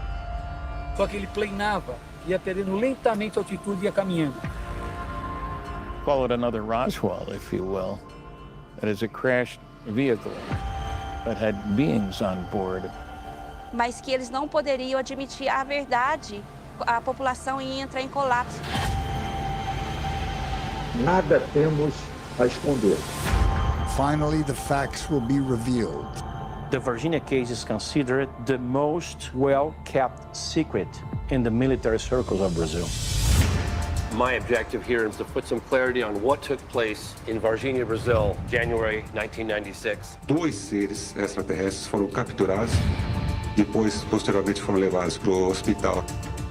The witnesses are some of the most compelling testimony I've ever heard. Meu nome é Carlos de Souza. Meu nome é Cátia Xavier. Meu nome é Liliane Silva. Meu nome é Valquíria Silva. Em 1996, eu vi uma criatura estranha ali. Action! A lot of people in this town have a little piece of the puzzle. Naquele local, eu vi o rastro da criatura, o pé. Foi onde ele falou que eu vi era uma coisa sobrenatural. This year, Mark Elixerez, he had captured this creature with his bare hands. Você confirma que o seu irmão estava de serviço naquele dia 20? Confirmo. After he captured the creature, he developed this infection that wouldn't go away. Foi pro CTI de manhã, 7 horas da manhã, 15 para o meio-dia, ele veio a óbito. this can no longer be covered up. They might shoot us because we're on the property.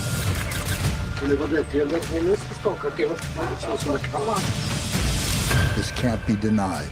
Bateram na porta e aí falaram pra mim. Ficar quieto. Se qualquer que ia sofrer uma punição muito severa. This was proof. We pull this off. It'll be the most compelling testimony revealed. Of contact. Aqui, ó. Foi aqui. This is a level of confirmation that only a handful of people on this planet have.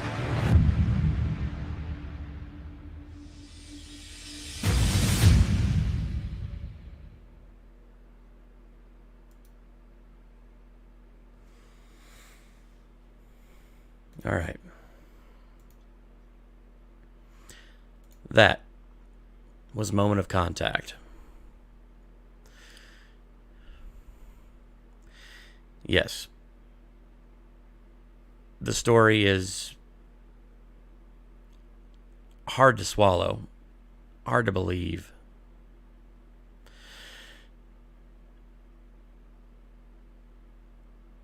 But the evidence, it's undeniable. And the thing even more undeniable of that is the existence of a cover-up. And this is but one cover-up of many. The truth is getting out there. But it is reliant on you and me and everyone to really bring it forward and talk about this. To bring it to the truth. Bring it into the light. We're not alone in this universe.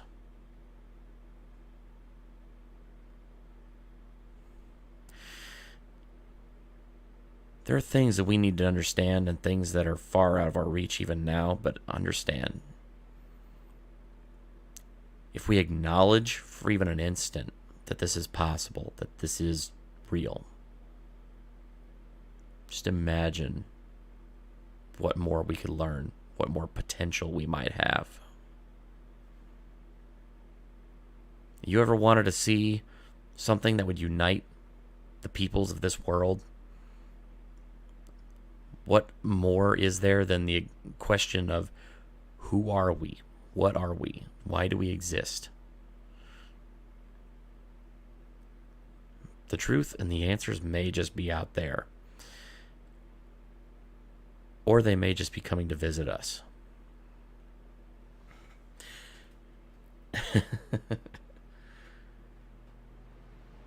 All right. Shinnygram. Hey, Buggy, you really like this topic. You didn't mean to go so deep in one show, did you? This is like an 8-hour series. Please keep doing it, not all at once. Make it a series. Yes. Well, good news there, Shinny. This is part 1 of a new series that I'm doing. This is the primer to the UFO phenomena. This is the basic information, the basic knowledge that I think everybody should have regarding this topic. And this is just the first episode. We have a lot more ground to cover. I don't know exactly how many episodes this is going to be, but probably 4 or 5. We're going to go deep on this. I think it needs to be said. So, yeah. Next episode of Edge Reality in 2 weeks from today, depending on if my renovation schedule gets changed, because it looks like I may or may not be getting my floors. So I'm actually not going to be getting my floors done this weekend like I originally thought I was going to. Probably going to happen a week after that, if that's the case. Next episode of Edge Reality might be a little delayed because of that, but I will figure that out.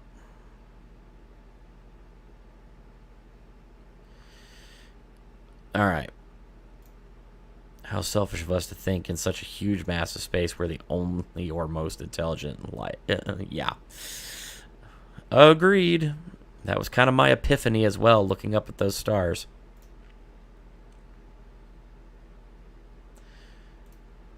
This is convincing me that living in a bigger city is safer. Well, I got news for you. It's probably not.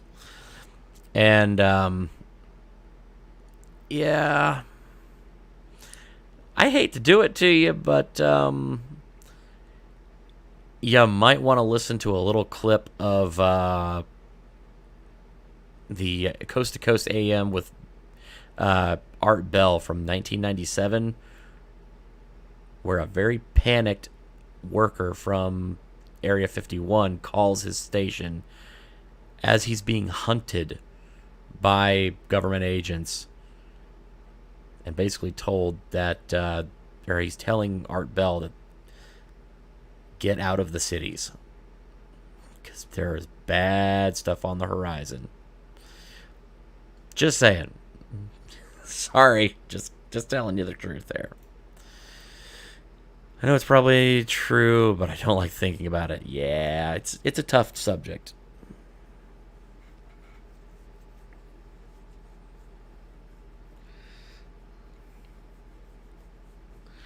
So living in a remote Colorado town is okay.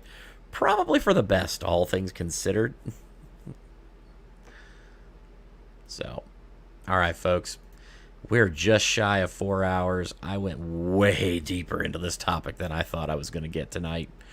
Thank you all so much for watching. Thank you to the folks that came in and hung out with me through this entire thing. I know it's a deep well to dive into, and I know that it is not exactly always the sexiest or most interesting of topics. And I know that other folks were covering far more topical means and shows tonight. But, I appreciate you sticking with me and watching this. Please, if you have the opportunity, definitely share this video with folks that you know. Just say, hey, you might want to find, it's like, listen to what this guy has to say. I hope to God that I can earn your subscription. I don't want you to just give it to me. I want to earn it. But I also want to make sure that I'm actually giving you guys something of value. So that's why I try to do what I do the way I do it. The amount of research I've put into this topic is staggering. So, if you guys are new here, whether you're on the replay crew or if you're, watching live, if you're not already subscribed to my channel, please definitely do so. If you haven't already done it, definitely hit that like button on your way down or on your way out. Thank you all so much for watching. Also, hit that notification bell so you know when you get notifications when I go live.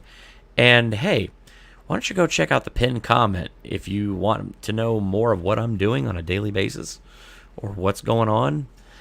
Definitely hit up my other social media, like my other channels, because in the links on my link tree, you can find links to my YouTube page, my Rumble account, because I also do shows over on Rumble. And also, in addition to that, you'll find links to my Twitter, which I pretty regularly check out information on there, keep in touch with folks, give you a little bit more of my spicy takes on things. And also, there's a link to my Discord. Highly recommend you check out my Discord and jump on there. It's a great time with a great bunch of folks, and we do a lot of crazy and cool things over there, just trying to keep up. So it's a great way to keep in touch with me with those ways. All right, folks. Thank you all so much for watching. Thank you for all coming out. I appreciate you all. Again, this is a topic. This is part 1. So come back in a couple of weeks when we dive into part 2 of The Edge of Reality, the UFO phenomena, the UFO Primer series. Have a good night. You ever wonder why we're here? You ever notice that the information that we're being fed doesn't always add up to the truth? Do you ever look out your window at night when the rain's falling down?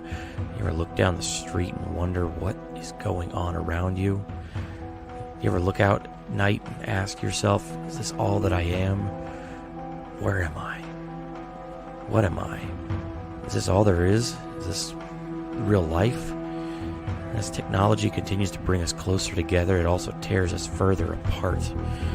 We watch the skies and look at the planet around us and its natural beauty as it continues to march forward on and on and on, unending, unceasing, unwavering. And yet our world, everything that we've built, crumbles around us. We wonder, is this it? Is there more? There's got to be. We can search. We want to learn. We want to understand. We want to see all that we can see, know that all that we can know. We want to look out there. We want to peek behind the veil. We want to ask the questions that nobody will answer. We want to light those fires, the sparks that ignite a curiosity in us. And we ask ourselves, what is out beyond all of that? Beyond